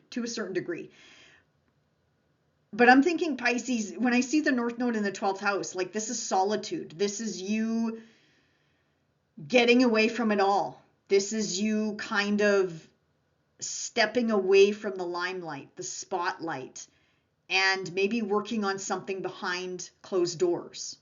So for those of you, maybe you're working on a spiritual-based business. Maybe you're working on, the 12th house is our hidden gifts, talents, and abilities. So I can see here, Pisces, you picking up something metaphysical or paranormal or getting into some sort of unique or different hobby, or it could be therapy or something to do with the mind, the psyche, like how humans tick, what makes them tick, what makes them, trying to dissect something behind closed doors, like you're studying in secret. Like the 12th house is, again, hidden away. You might spend some time, Pisces, away from home. So I'm thinking like temples, brothels, going on a journey, going on a spiritual quest, going on. Now this could be leaning more into your belief systems, whether it's religious or spiritual. And you can do that right from your home, right? Because it's the mind. It's maybe you're going to get into meditation, artwork. You're going to get or music or anything like that. Or it quite literally could be you traveling. So it could go either way, Pisces. It's whatever resonates with you. Eclipses in the 12th house, your dreams are going to get really vivid, like incredibly vivid. So keep a dream journal or whatever, voice messages, whatever you're into, but you'll notice your dreams are going to get more vivid and perhaps intense because it is eclipses. But it's something to do with sleep time. What you do behind closed doors might become more prominent in your life. This is a quieter time in your life, but it depends on what's going on in the rest of your chart. Pisces. You know, it really depends. I mean, Uranus rolling around in your fourth house, I know is not quiet, but I don't know, maybe some of you are going to move to the middle of nowhere and have, you know, be in serenity and peace for 2-3 years until this eclipse cycle passes. Also, 12th house is spiritual awakenings or just awakenings in general. We can have multiple in this lifetime. It's not about, oh, I'm already awake. Well, you're going to go through another awakening, another realization of the self, especially, you know, Pluto being in your 12th house. You know, this could pack a punch when it comes to deep psychological change, Pisces. And something to do with regeneration, I'm hearing as well. It is a healing house. Yeah, what am I thinking? 12th house, 8th house, yeah, connected to healing, connected to health of the body, health and well-being, Pisces. So just something to keep in mind as well. Yeah, I probably mentioned solitude enough. Yeah, solitude is going to be very, very, very important. And yeah, working on your gifts, working on something, working on a business that you want to perhaps launch by the time maybe the North Node moves into your 11th house. But I mean, you have Saturn in your second house. You have Neptune in your second house. This is creating a new reality. This is new work. So there could be a connection there as well, because these eclipses are going to be making beautiful aspects to Saturn and Neptune in your second house, Pisces, of new work, of how can I show up and be of service. South Node in the 6th house, you're going to be letting go of a job, letting go of a way you are showing up right now and being of service. Because the 12th house is going to ask you, okay, Pisces, gut check time. Where is your time, your energy, your effort being spent, including love, including your relationships? And because the 12th house is everything. The 12th house encompasses every single house of the wheel. It's the checkpoint. It's the stop line until you start a cycle all over again. So you're going to be reassessing everything about your life, Pisces. Every single thing about your life.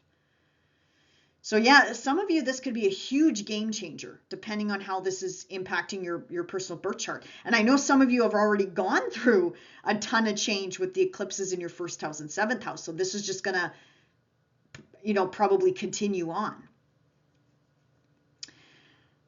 Okay, South Node in your 6th house. So this is about releasing, letting go, purging, Pisces. So going back to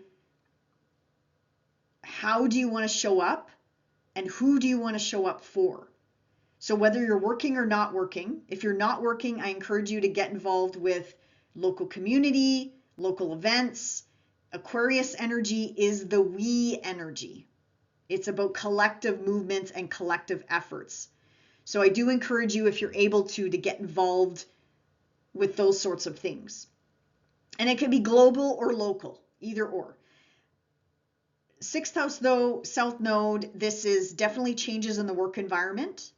More so people leaving. South Node, people leaving, people cycling out. It, you know, could also be obviously new people coming in, right? But this could be you leaving the workplace, you changing up your circumstances, you launching that business like I mentioned, or maybe you're still working on it. If you own a business, run a business already, Pisces, this is about people leaving you. So people quitting, putting in their resignation. Maybe not today, maybe not tomorrow, or maybe this already happened back in February and you had to hire new talent. But don't be surprised if people cycle out quite often during this transit for the next 3 years. Because again, South Node in the 6th house, releasing. Service contracts, contractors that you hire to cut your lawn, paint your house, whatever. Again, you might be cycling through those people, or maybe you've had someone that's been working on your house or your property for many, many, many years. And finally they're like, you know what? I'm moving abroad. I'm moving across the country. Sorry, I can't, or I'm retiring. I can't do this anymore for you. Sorry. And then you have to hire somebody else.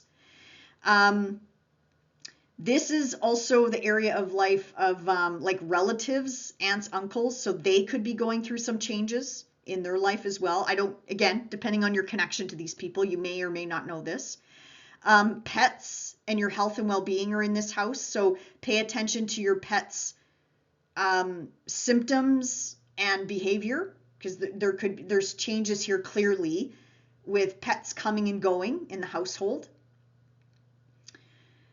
And your health and well-being, Pisces. Yeah, there's clearly something, possibly, if this is your true 6th house, something about your diet's got to be changed up. Like I'm thinking like something that you're maybe sensitive to, something needs to be released in this area of life, something you got to give up. I hate to say it. It's the house of, good habits and dirty habits. So Pisces, just don't pick up a dirty habit. Try to release the bad habits or reduce, whatever you're watching for, right? Like, whether it's the gluten or the sugar or the dairy, or I don't know, like even trying to reduce that from your diet to, again, focuses on your health and well-being.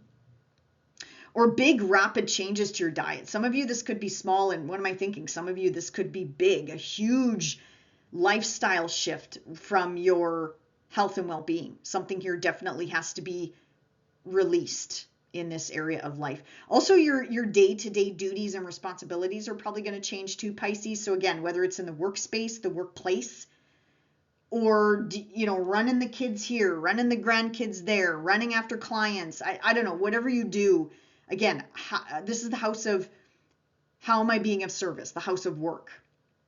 And sometimes it's not necessarily work that we enjoy. So Pisces, I like this. Like, get rid of shit that you don't like doing anymore. If you can, I don't know if you can, I get it. I hate dusting, but I'm not going to hire someone to dust for me. But if you can, great. So I don't know why I thought of that goofy example, but yeah, something to do with your day-to-day duty and responsibility to, you fill in the blank, your employer, your parents, your children, your grandchildren, your community. Something there is going to naturally move along, whether by your hand, or external circumstances. Something is just going to be changing up in this area of life. All right, Pisces, I hope that gave you some food for thought to think about with this new cycle coming in. But otherwise, enjoy this brand new eclipse cycle, Pisces, and we'll see you back here in the next video. Bye for now.